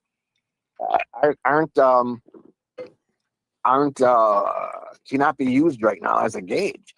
I think more and more people are. I think that area that we're talking about of uninformed and voters is getting smaller and smaller. And one of the big areas of that is the black vote. Yeah. I think it's so refreshing when you see the black population talking with a conservative ideal. That has been the one sector that is so heavily weighted, was the black vote. The black vote was traditionally always more than 90% for Democrats, year in, year out. Kind of amazing turnout the way that is. The whole section of the country was convinced they could only be Democrats, and I know people whose parents disowned them if they turned Republican. I mean, great pressure within that community to not be a Republican. It was amazing, which is odd, very odd to me. I can't remember that girl's name that's always on your show, and she's not on anymore. And she is conducting classes outside of school for kids. Tanya Wright. Yes, we need more of that. Correct. We need more Tanya Wright, and I think that one of the things I was disappointed in when I was with the Tea Party a long time ago, and I left it, was that I noticed that were never kids there. There were never kids. And the idea that these people who kept coming back and kept coming, they never brought their children. No, wasn't very, well, I did bring a kid a couple times. Rare. You're right. It was not the commonplace. It was not commonplace. Very rare. Yep. And so I think that if we prevail this midterm, we need to keep that stronger and keep that going. Yeah. I want to get back to data centers, and again, a Democrat. A lot of what he is saying is about the negative about it, the pollution and the noise pollution and the blah blah blah. Yeah. getting back to something Gilbert said about smog with California. And California had the smog alert, correct? I'm not from California. I'm not from this Well, area. a lot of places did. Denver used to have them, and California and all during the 70s, the 80s, and that was Now, clean. Yeah, go ahead. I grew up in Milwaukee, Okay. and that is the one of the manufacturer hubs out of the steel belt, I think it was called. Mhm. The horizon in Milwaukee from my front door had like a dozen smokestacks with gray black smoke coming from every day. That was the symbol of progress. Yeah. And I don't recall us ever having smog alerts or bad air alerts. Well, they used to, and in fact, you used to be able to see it in Denver. It'd be kind of purplish and everything, and it was terrible. I think it was cleaned Well, up because of coal and exhaust fumes and stuff. I think they had to change some formulation and cleaned it up. Well, you had to have the coal in order to smelt the metal out of the rock. Oh yeah, but they found great ways to scrub the exhaust, to scrub that before it ever reached the atmosphere, before it ever got out the stack. You're from Delaware, you say, yes? That's correct. Did you ever have smog alerts in Delaware? Never. So have you ever, Phoenix has a problem. If you ever went to like the 5th floor of a building, and they don't have high rises, but the 5th floor, you could see that the Phoenix is nothing but a big bowl of dirty air. You could actually see a yellow hue. You can't see it when you're on street level, but if you go above, you can see. And the thing about it is that air, doesn't seem to be any current, any jet stream that goes through there, so it hangs. The same thing with the smog in California, with all the super highways. The thing that because California, correct me if I'm wrong, didn't have a lot of manufacturing in terms of steel factories, right? I'm unaware of it. I mean, California has quite a bit of industry that it does, but I don't think there's steel. I never recall any. The smog was from the volume of cars and the catalytic converter. Saved that, don't you think? I think so. And the clean diesel and stuff, they started coming out with the clean diesel and the catalytic converter. But the clean diesel, and also we went from the formulation from the lead to non-lead gasoline. What? Right. Gasoline used to be really poisonous. It used to be really bad. Right. But what I'm saying is, we fixed that with a simple fix, not by all these extreme regulations that had to do with environmentalism. I think so, and I think the environmentalist gets out of control. A lot of these groups just don't want human beings, and we don't belong in nature. That's their feelings. Instead of working with and nature. You can apply that to what the Democrats will use against these data centers. Correct, and they've shown it. The Center for Biological Diversity used to come here all the time to keep people out of the sand dunes. They don't want people in sand dunes, and they effectively shut down a third of it for years over a milk vetch plant or something, because they said sand duners were harming it. What they found out was the sand duners were mixing it up a little bit to where the seeds were actually more prolific, and they grew better with the sand duners than without them. But they didn't care, because they just wanted people out of the non-cities. You don't belong in nature. Men are not natural. And it's just stupid. But we're fighting that all the time. Those Sierra clubs and Center for Biological Diversity, they're just wackos. Now, you were with the hospital system for a while. You were on the boards, right? 9 years. Did a hospital ever lose electric during your tenure? That they had to turn the generator on? Not to my knowledge, but they do have generator backup. I mean, correct. Those are huge generators. There was a time, I believe, when the power goes down, and we've had power outages in Yuma, the hospital would go down with it, of course. Yeah, and they turned their generators on, didn't they? They'd have to, yeah. It wasn't a big noise, a noise pollution. Oh, it's a huge And noise that, pollution if you're out near it, but we're far enough if you're away. correct, if you're within a block away, sure. Yeah. And that's the same thing with that's the same thing with these data centers. You can't use that as a negative. That they What? have these generators. Exactly That right. it's going to be a noise. But I like this article because this guy outed where that generator is. It's making the noise. It's one that they put in a residential area, and then lo and behold, when that generator fires up, they complain. Of course. I mean, that was a stupid move. They don't need to be next to. You don't need one of those tractor trailer sized generators sitting next to a housing area. That's houses are next to airports too. Correct. The house was there before the airport was, and then you're stuck with the. Generally, airports are there first. It's like in Yuma, they built the airport way out of town. There's always encroachment, though. And then people build next to it and say, "Move the airport." It happens all the time. Well, there are a lot of airports that were there after the township was there. Oh, I don't know. I'm in Denver, Field Stapleton used to be in the middle, out of town, and then Stapleton Right. got completely surrounded. So they built another airport in Denver that's like 10 miles outside the city, and now people are starting to build around that one. It's just But what I'm saying nature. is, I could remember that when you're talking on the phone, you're having conversation and dinner, the jets would come over and you would have to, take a pause and wait till that engine flew over. Yeah. You say, well, we're going to move from here. We're going to move and go to another place. It just became part of life. It wasn't a negative. As a matter of fact, it was a positive because you'd run outside and for some reason you'd look up at that bird and you've seen it before, but for some reason it's there now, and we're just awed by it, by that. Yeah, well, there's people like in Philadelphia that live next to the L trains. They just don't hear them. I mean, they're loud as heck, and they run right by their windows.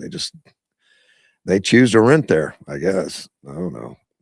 People put up with it, but some people move in next to an airport and then complain they want the airport shut down. But the moral to this conversation is, if the Democrats are for it, you need to be against it, and if the Democrats are against it, you need to be for it. And the Democrats are. It's not an exact science, but probably a good rule of thumb. Okay, I'll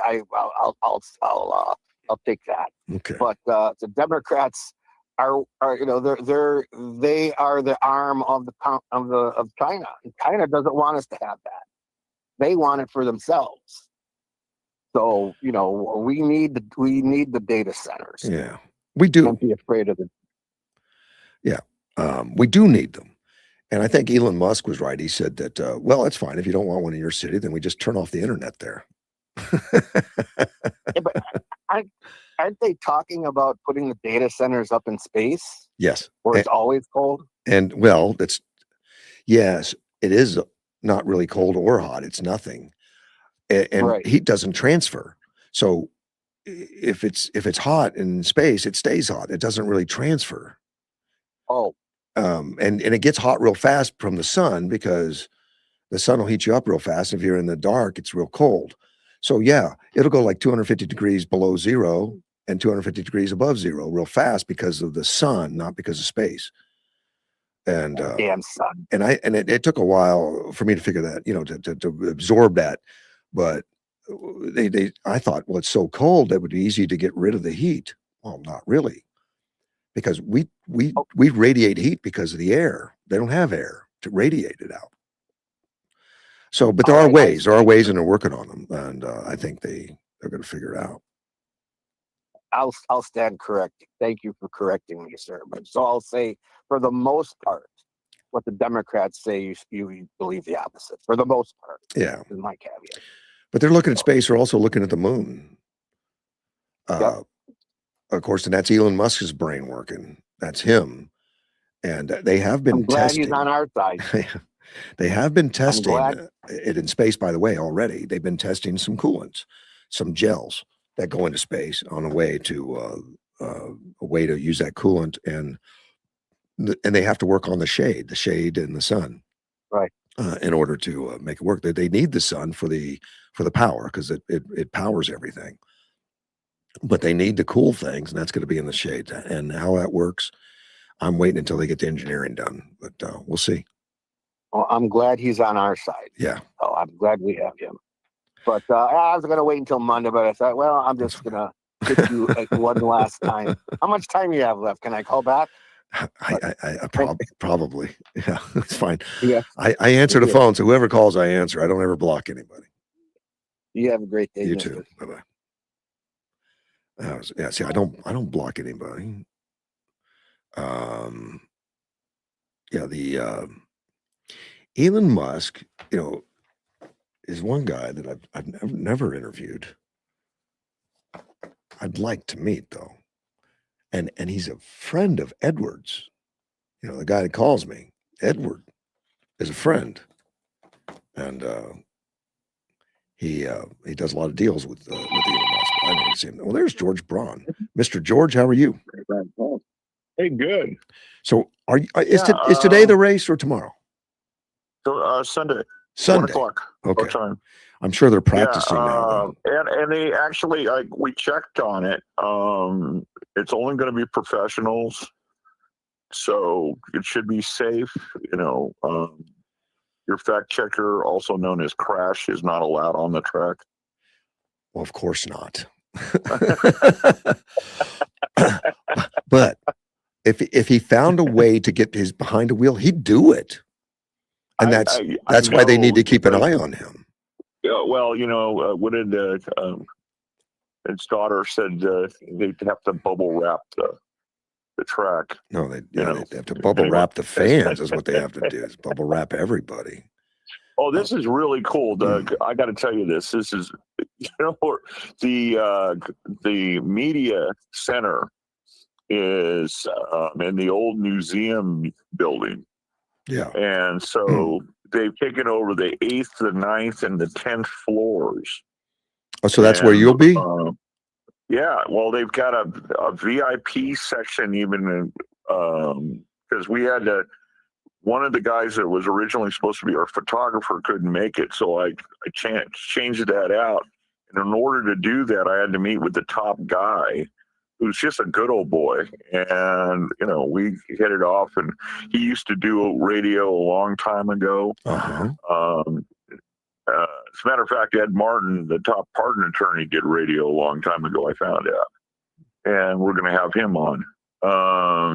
Okay, anyway, but one of the things that came out of this was him and I ended up talking to him for about half an hour, and he was, he remembers WKRP in Cincinnati. It was one of his favorite shows, blah, blah, blah. He did radio, morning drive and stuff. And anyway, so we're going through the whole thing. He goes, hey, I got extra VIP passes. Why don't you guys come up there where there's free food? And, get out of here. And all the other stuff.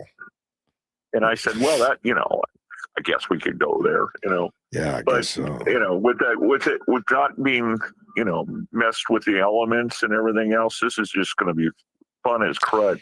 And the mayor is stoked about this. People that I never thought would be excited about a Formula One race, because Las Vegas just was besides themselves on complaining about it. But everybody else here in town goes, well, we can work remotely for 3 days because of the thing. Cool, we're out of here. And the rest of the people are all getting excited about it. But they've got a whole section of the Air National Guard, and with Firestone and all the big people and everything else. I wouldn't be surprised if I find that car from Cars, the cartoons, in his group there, because everybody else in the world is out there, and it's just like this big old thing where it's interactive for the kids, and there's all kinds of stuff to do. And I know if they do this again next year, I'm taking somebody. You're gonna get a date or something? Kids over there. I'm gonna have junior correspondents next year. I've already decided that, because this is just too cool to not share with people that are going to really enjoy it. Now, there is so many things to do, and you should see what they did to the roads. The roads are glass. They They've resurfaced them. repaved almost everything. Now, And what suites are you going to be in? You're going to be in the Monument Suites? Do you know? No, we're at the old museum. Not the National Guard. You're at the old museum, the National Gallery of Art, that kind of stuff. No. Smithsonian? The museum is the building. It was called the museum. It's now John Hopkins University or whatever. Okay. But it's right next to the Capitol Grill on Pennsylvania, in between the Capitol Grill and the Canadian Embassy. All right. Well, Edward's going to be there. He's going to be at the Monument Suites Museum by the Air National Guard. Is he? Okay, well then that's over on the other side. Yeah. But they've got this thing going all the way through all the stuff, and it's set up so it goes around Capitol and everything else. It's a really neat. Yeah, Edward sent me the map. They even actually added miles to it. So I don't know exactly how many miles. It's supposed to be 1.7 is the total mileage is 1.7. Yeah, 1.75 or something like that. Yeah, so it's going to be like 147 laps. Yeah, so but it's I wasn't excited about it really before, but just a couple of friends asked me if K-Blue was going to cover it. And I said, I guess we'll cover it. So, but this is, and today I'm putting together swag that I can go and give to the main guys. The badges and pens and good stuff that I have in my house to hand off. So because want to make sure that we get that taken. Well, I expect you're gonna call me on Monday and let me know what you saw and all that stuff. Oh yeah, I'm taking a recorder with me. Take a recorder. See if we can. Yeah, but this is just exciting. I thought I'd share that. Oh, but when you guys were talking about that whole thing about using our natural resources in this country, yeah, you've got to turn it back around. Every single person in this country is entitled, because of being a member of the country, and this is Teddy Roosevelt's idea, was to be able to use our natural resources in some way, shape, or form. And the idea that we're going to remove that from the people is authoritarian at the worst. And it's also not a good idea because of the fact that in the best stewards of the land are the people that get something from it. Oh, the hunters. Absolutely. They take care of it. Farmers, hunters, outdoorsmen. Well, this is one of the things that they found in Africa was that they could, once they told the locals that if they took care of the animals, that they got part of the money that was paid for pulling the animals for big game hunters, or the people that came in for to do photo safaris, and that they could make money off of that, but they couldn't make money if there were no animals to see. And so all of a sudden they had an interest in keeping the animals, away from the poachers and everything else. And that's one of the big things that come out of this.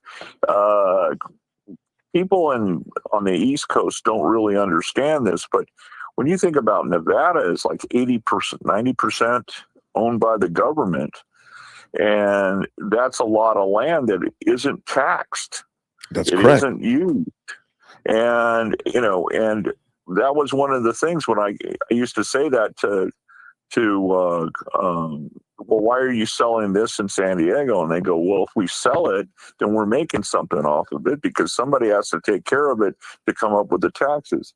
And it goes back to the old, our old English thing on property law, because what happened originally was the king had, when he became king of England, had Spain and France who wanted his land.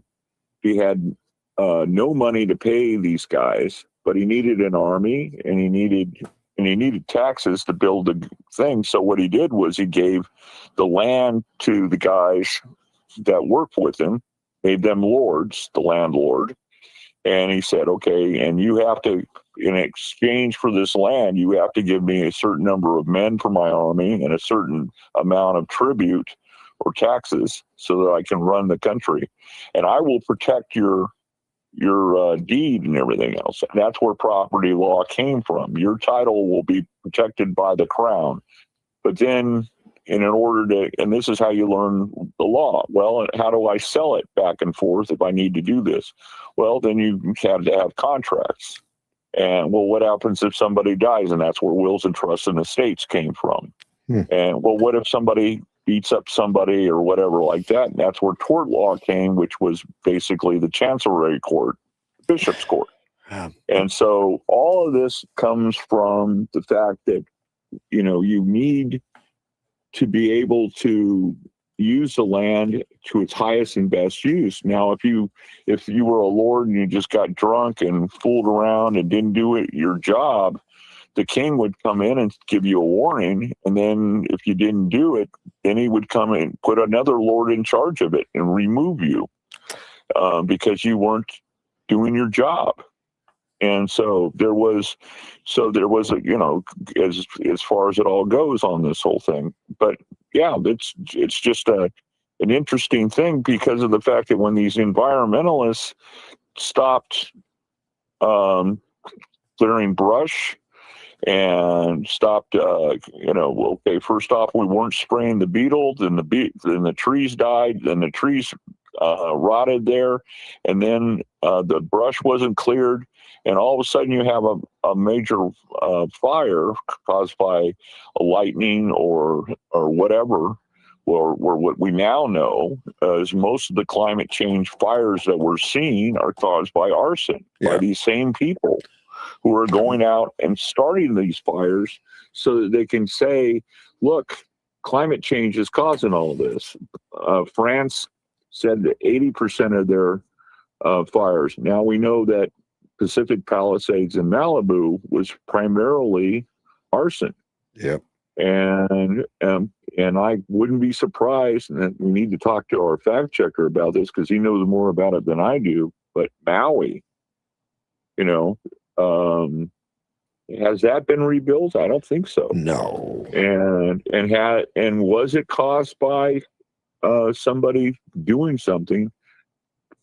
But this might be how the far left is figuring on how they're going to take land is just to destroy it, and then make it to where it's impossible for capitalism to rebuild it by throwing up bureaucratic stuff and everything else. I mean, when Pete Wilson had the earthquake in 1983 or 84, whenever it was, and all the freeways were creamed, one of the things that came out of it was he just automatically put together and he said, look, somebody to fix this. So Bechtel came in and said, no, we're not going to do it unless you remove all the restrictions, hiring, quotas, all that stuff that you want me to do. And he goes, and if you don't do that, we're not going to do the job. And then he said, okay, I'll give you a bonus every day that you guys get it done under this amount of time. Well, even with the bonuses, once they removed all the restrictions, the quotas, and all the other stupid things that they put into this, they were able to finish way sooner. I think it was 6 months early and way under budget. And so that's what President Trump said to the mayor of Los Angeles. You have emergency powers. Remove all this stuff. They ignored it, George. They ignored it. Yeah. That's why there's only I just looked it up. There's 350 under construction right now out of the thousands. 350 under construction. Adam Carolla from the Man Show. Yeah. He's a old contractor. That's how he worked his way through becoming going up to being a writer and comedian and doing shows and stuff, and he's just beside himself on this one. Yeah, he lost his house. Even Bill Maher just says, "Look, it's come to the conclusion of most people that the Democrats can't build anything. We can't get anything done with them in power. Probably nor true. will we ever." And and somebody said this, that was it Marlo Thomas's husband, white-haired guy who used to do interviews all the time. Anyway, he was interviewing Milton Friedman, and he said, well, maybe greed's not a good way in with capitalism. He goes, who's not greedy? You think Russia's not run on greed? You don't think China's run on greed? I mean, think about this. When Fidel Castro died, the guy who supposedly always wore, just a basic military outfit and everything else, his family was worth billions of dollars. Well, that money never went to the people. Maduro, same thing. All of them. Putin. All of them. Name them. Yeah, they're all the same. Look at the Palestinians that are supposedly living in poverty. Well, where's the head of those things? Yasser Arafat's family was worth billions, and all the people that are supposedly the heads of the Palestinians are living in Qatar or UAE. Dubai. Yeah, they like Dubai and all over. Yeah, with money. So don't tell me that these, and Bobby or whatever, the guy in New York, was living in a rent-free apartment. His family came from super rich in Uganda, and this is just stupid when they start talking about, I mean, now all of a sudden these guys that voted for him see that their names are on the list, the hit list, where they named all the people, gave their addresses of all the rich that had pedicures, but they basically gave a hit list to any weirdo that wants to go after them. And they did. Even Bobby De Niro finally stood up and said, wait a minute, you're coming after me. And I'm going, well, it's the old thing. You play with the alligators hoping you'll be the last one to be eaten. So it doesn't work out. Hey, we'll see, man. Well, this is going to be a lot of fun, and we'll take a lot of pictures. So we'll send them all over. I look forward to it, George. Thank you, sir. But I've got the KBLU banner, and it will be flying proudly. All right. Take care, man. Bye-bye. Take care. Yeah, that was Mr. George. It was Phil Donahue that he was thinking of that married Marlo Thomas. Somebody wrote on my Facebook about, so if China and Democrats don't like rich people, does that mean there are no rich Chinese and Democrats? Nope, it doesn't. It means there's a lot of rich Chinese and Democrats, but they don't consider themselves part of the masses. They're oligarchs and above it. That's what George is talking about. Even though it was long and rambling, he was talking about some of the leaders in these communist parties become very wealthy. They take it. The people don't get it. And then a lot of their friends, because they can't run the country alone, friends are oligarchs and charge a lot of stuff. They rob and steal and get a lot of money, and people live in abject poverty but capitalism, anybody can rise to the top.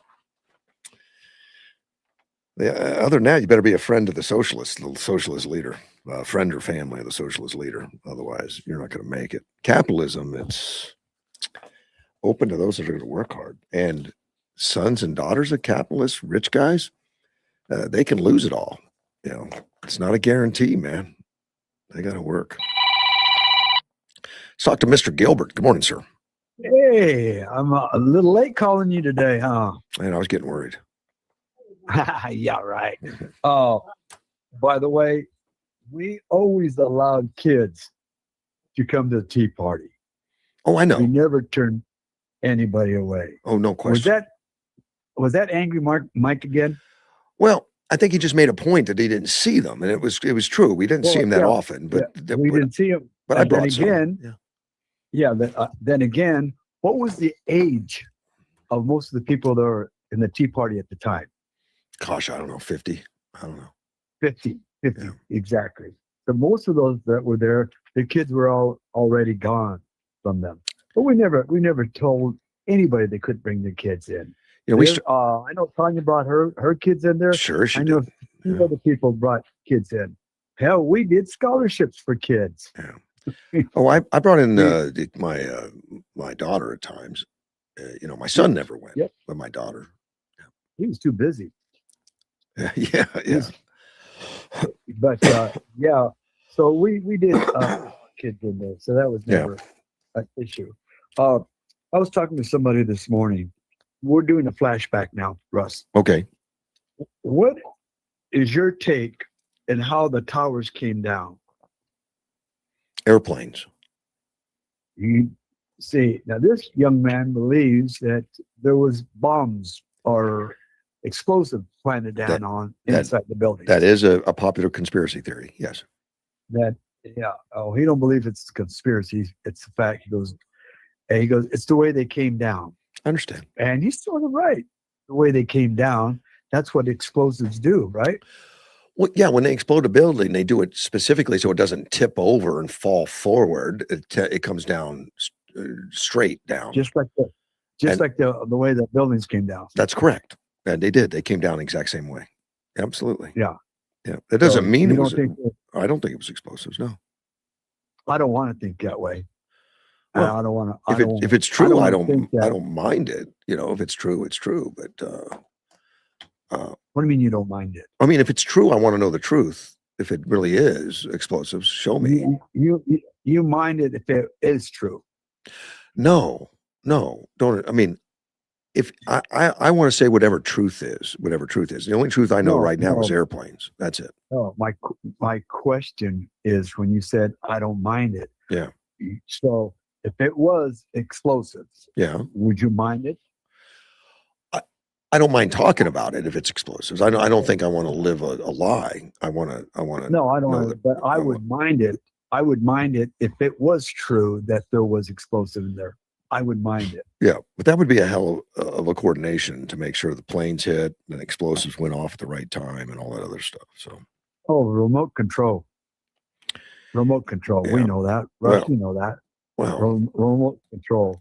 I don't want to think it was. The amount of time it would take to put explosives in that building to do what it did would have taken weeks. You know, it wouldn't have been a simple thing.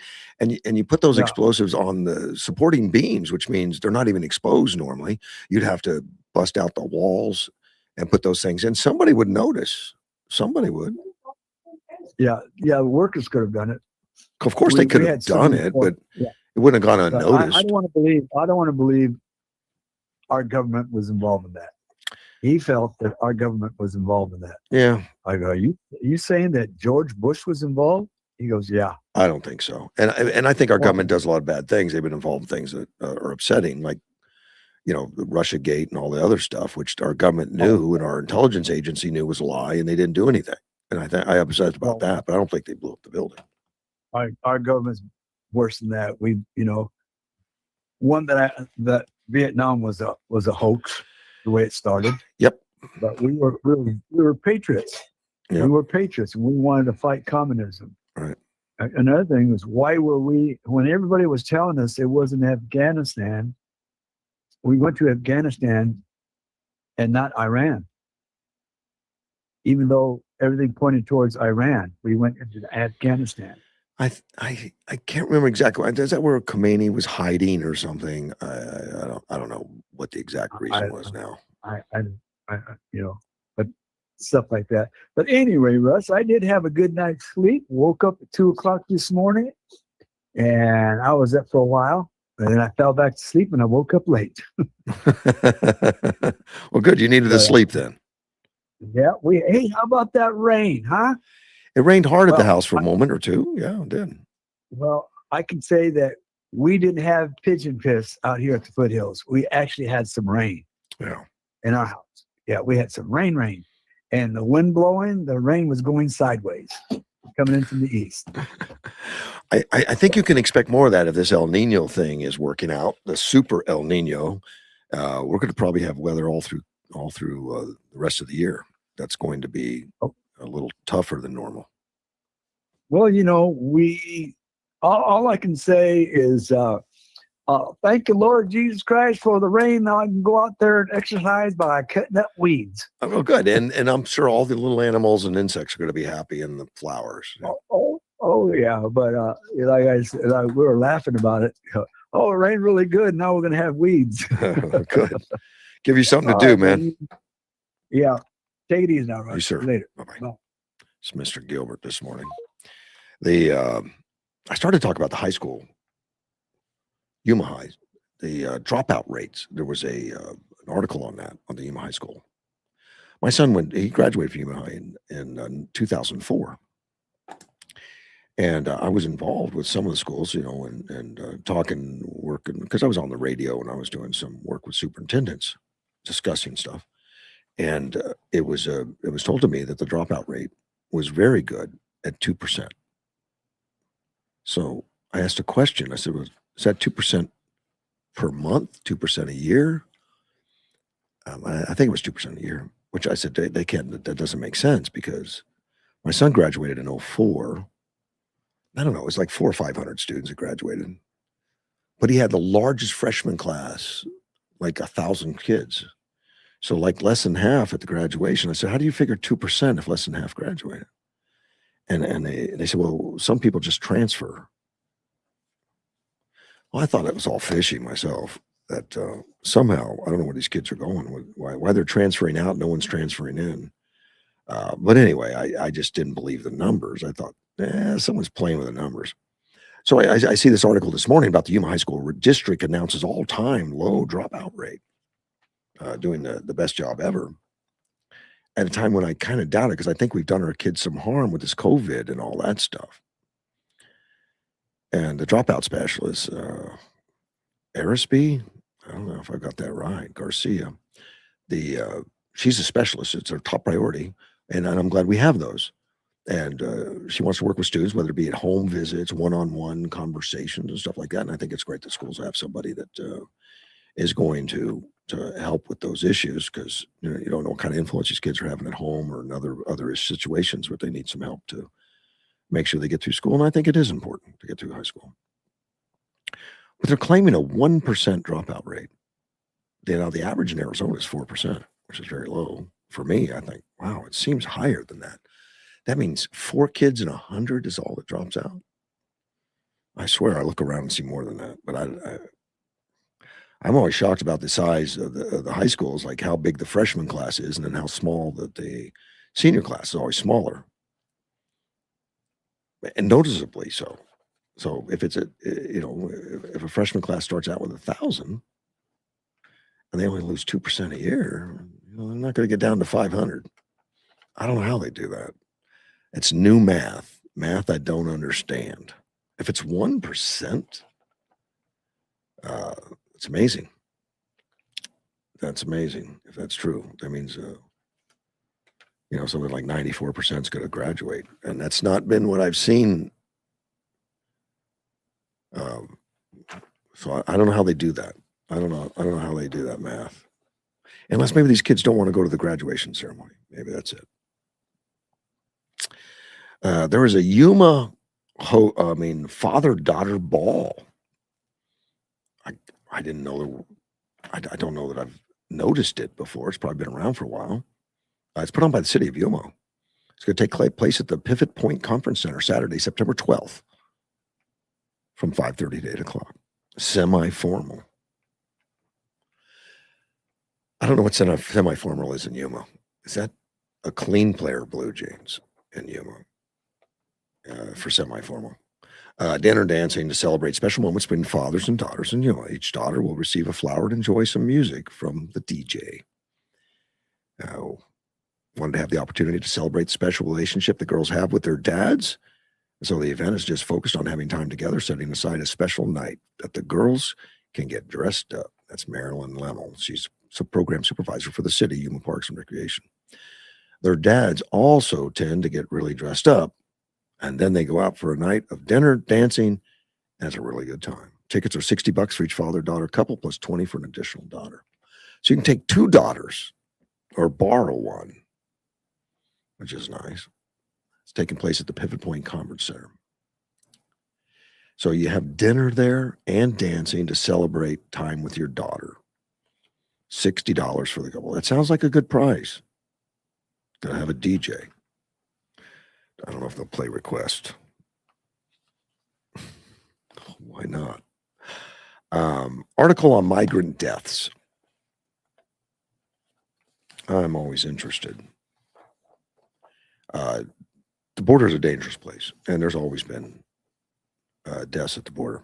People trying to come in illegally, and it's rough out there. And a lot of these cartels and these coyotes, they get paid to take you into the United States, and sometimes they'll drop you in a place and say, just, right up the street is the highway. And it may be 20 miles away. And I've talked to Border Patrol agents about this in the past. The people that go out and Border Patrol that goes out and saves people, actually. They work hard to save. And I've actually flown on a helicopter with them as they've flown around and showed what it looked like from the helicopter and what they're looking for. And they look for people that are distressed. They look for to save people because they get out there and it's 115 degrees, no water. And the coyotes will say, well, it's just over the hill. And it's not. It's somewhere else. It's very dangerous. Let's take a call from Richard Sprague. Good morning, sir. How are you, Russ? Are you on the air still? We are, but we're on internet right now. In fact, you're calling in right now on air. Okay. I'm using my cell phone. We're on internet, but we'll be back on regular air probably by the first week of September. Wow, that's Yeah. awesome. It is good, right? Derek Well, Egelberg listen, has put that together. Well, he mentioned that to me, and I didn't know the status of it yet. I haven't talked to him lately about it. Yeah. Well, does it make any sense for me to come in and we should talk about dove season Absolutely. at any point in the next few? Absolutely. We'd love to have you. When do you want to do it? Any day's open, Richard. You just text me with the day you want and let me know. But Okay. we've been staying active on Facebook, X, YouTube. So I've never missed a day, even when the station closed down. I never missed a day. And All right. so that when Well, I need to catch up with you and see how all this is working. So I will text you what day next week sometime, and then we'll get together. Very good, sir. I appreciate the call. Thanks, Russ. Thank you, Yeah. man. Bye-bye. Of course, that was Richard Sprague. I had no idea I was on the air. and right now, because I don't have phones in here. If you call me my personal cell, you go right on air. I answer on air. But I'll let you know. That we can do that. So it'd be nice to have Richard in. Richard's always been a big supporter of the community, big supporter of the hunting community, big supporter of the food bank community, big supporter of the radio station. And I know a lot of businesses have been very interested in talking to us about supporting this radio station and getting it back on the air so we have a local voice, and including the Chamber of Commerce and stuff like that. That should be nice. Talking about deaths out in the desert. Dr. Brad Jones, he's a researcher and death mapping expert. That's terrible. We have to have a death and a humanitarian organization for humane borders. Now, I understand we want humane borders, and I think the most humane thing we can do for the borders is an impenetrable fence to keep them from attempting the thing that's going to cost them their lives. I think so. He said the notion that the border is sealed off is simply not the case, is what he says. And I think that's true. He says research, he's at research, he says, if that were the case, we would see zero recent deaths, and that's not what we're seeing. I think that's true. It's not completely sealed off. We have some places. The Indian reservation down in southern Arizona is not sealed off, but they're doing it. And as we do seal off more and more of it, and they early on, they decided not to seal off some of the more mountainous terrain. And they found out that was a mistake because people are attempting that. And even though it's dangerous, they attempt it. So best thing we could do is take that off the plate, put those fences up, and no one's going to try it. And then Dr. Jones will be very happy. I don't think that's the solution he's looking for, but I think that's the most humane solution we've got. According to his records, 75 migrants in the Yuma Desert so far this year have died. At the same point last year, it was 59. So we've had tougher times. And we probably, as they've clamped down on people coming in to the country, the only way to attempt it is out in the wilderness, and it's highly dangerous, and people are going to die. They are. I'd recommend you don't do it. He expects that this year we could surpass 103 total deaths, which were recorded in 25 for the whole region, 25. And the most hazardous months are right now, in June, July, August, even parts of September. Now, the human rights advocates argue these policies do not stop desperate people. Tougher enforcement, fencing, tougher enforcement, don't stop people from attempting the journey. True. There's some that are always going to try it. I don't know at what point they stop. Look, when Germany had a wall up to keep people in, by the way, not they keep them out, keep them in. They put minefields and everything else. Germans died trying to get out of it. Just not very many made it. I don't advocate minefields, by the way, but I think we need to be secure. We need to be secure and have enough sensors to where somebody breaks in, we can go pick them up and take them back home. But human rights advocates that the policies don't stop. Instead, they increase security, simply tunnels migrants towards much more dangerous isolated routes. True. Tougher border policies may temporarily slow the flow. Enforcement does not stop migrant entirely. Yeah, to say stop it's 100% is probably true. I'd be happy with 99.9, which we're talking percentages. Yeah, so we're not getting a million a year like we were getting. I think we all agree to that, or 2 million a year, or whatever we're doing. We're doing 2 or 3 million a year. Now we're getting net zero because they're finding the people, picking them up, sending them back where people have died. For sure, we don't want that, and we would encourage people not to.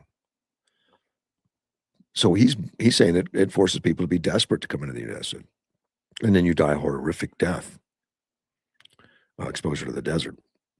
He's urging the public to look past the political rhetoric. That's how I hope people would choose to think about the death data. Well, I'm agreeing with him. We need to do all we can to stop it. We need to convince people not to make the journey. Don't make the journey. He says, don't think past the data, not just the data point, but it's real human beings. It's real human beings. You're exactly right. And those that advocate and that help them, these smugglers that say, yeah, it's right over right over here. For a little money, I can send you. They're the culprits. They're the ones that are putting these people to death. There's no question. They're putting them to death. They're talking to them. They're saying it's easy. You can get it. And I know these Border Patrol guys that I've talked to have had a lot of testimony from people that were stranded that thanked them for being saved and said, the smuggler told me all I have to do, and they lied to him. They didn't have the water. They didn't have the food. They didn't have anything to make that journey. And they did not realize what they were up against and possibly won't do it again. But we need everyone to know that. It's just not worth it. It's not worth it. And we need to make it not worth it to sneak into the country, and then it's going to be the safest it's ever been. And that's how we make it safe. Pools within the city of Yuma closed. And hopefully they're open by now. I don't know. But the city of Yuma says 3 aquatic facilities will be closed until further notice. Carver Pool, I think this came out on Wednesday. Carver Pool, Marcus Pool, and Valley Aquatic Center, due to the power outage at the Agua Viva water treatment facility. So the water treatment facility went down, so they had to close the pools. I don't want untreated water in the pools. All programs at these facilities is canceled during the closure. Residents and businesses in Yuma are urged to reduce non-essential water use while crews work to restore power. And it was a power outage. In fact, it closed Gila Ridge High School on Wednesday. I have no knowledge that they're closed today. In fact, I got the impression they're not. I looked on the internet to see if I could find a closure notice. I didn't find one. Although it would have already started school today anyway. But they sent a message out to parents that this is due to water and power malfunction at the Gila Ridge High School. Students who either walked or drove to school left campus, but those who rode the bus were picked up at 9:15. So they got there Wednesday and they sent them all home. and they use regular bus routes. All students will attend class virtually from homes. That wasn't just an opportunity. They didn't say you could. They said you will. All students will attend. I guess it's become that commonplace that virtual instruction. And they're expected to visit each other courses on Canvas. Canvas, I guess, is the name of their programming. Canvas to check assignments, check instructions, and updates from their teachers. And they will submit their attendance by clicking on the e-learning button located on the home page of each Canvas page. So they take attendance online. That's nice. I'm not against it. I think to lean on it is a bad thing. I think what we did during COVID was not good for the kids. Get them out of society and put them out there. And they were going to give a status on Thursday at around 5:00 on Wednesday evening. I'm sure they already did that. And I'm sure they're already back up and running. MAGA-aligned marketplace burns $160 million in humiliating flameout. That's a headline. It was a bad day at the marketplace by the Trump family, according to the Wall Street Journal. Unlike Marketplace, Public Square, that was created as a MAGA-aligned alternative with Donald Trump's Jr.'s backing, has some severe financial difficulties, 99% collapse in its share price, according to BGNES. I don't know who that is. It says, despite initial expectations, the conservative marketplace failed to gain traction, resulting in cumulative losses of nearly $160 million from the start of its stock trading in 2023. I don't even remember that kicking off. It flamed out, according to this. Flamed out. Not a good word associated with your business. Trump Jr. lauded the company's debut on the New York Stock Exchange in 23 as an anti-woke marketplace aimed at conservative, patriotic, religious customers. Market and investors didn't think much of it. It unraveled. I think it got delisted, didn't it? This year, Public Square announced that it is abandoning e-commerce in favor of financial technology, including cutting 41% of its workforce and canceling a streaming program. And typically, as many star-driven businesses, so it's a star-driven business, financial difficulties are likely to cause problems. Since 24, shortly after Donald Trump won the presidential election, the West Palm Beach, Florida-based company had been paying Trump Jr. $42,000 a month in consultancy fees. That's Jr., not Donald. Last year, the president's son earned more than the company's then chief executive, while in 25 he received more than $500,000. Former Trump administration official Nick Ayers at a firm run by Donald Trump Jr. also received hundreds of thousands of dollars in constituency fees, but it didn't work. According to financial filings, the company's net losses have significantly exceeded revenues, $57 million in 24, $36 million in 25. So if you had that investment, you didn't do well. It's gone. And with that, I'm going to sign off. You have a great weekend. Thanks for listening. This is Russ Clark, Mortgage One Studios. We'll be back.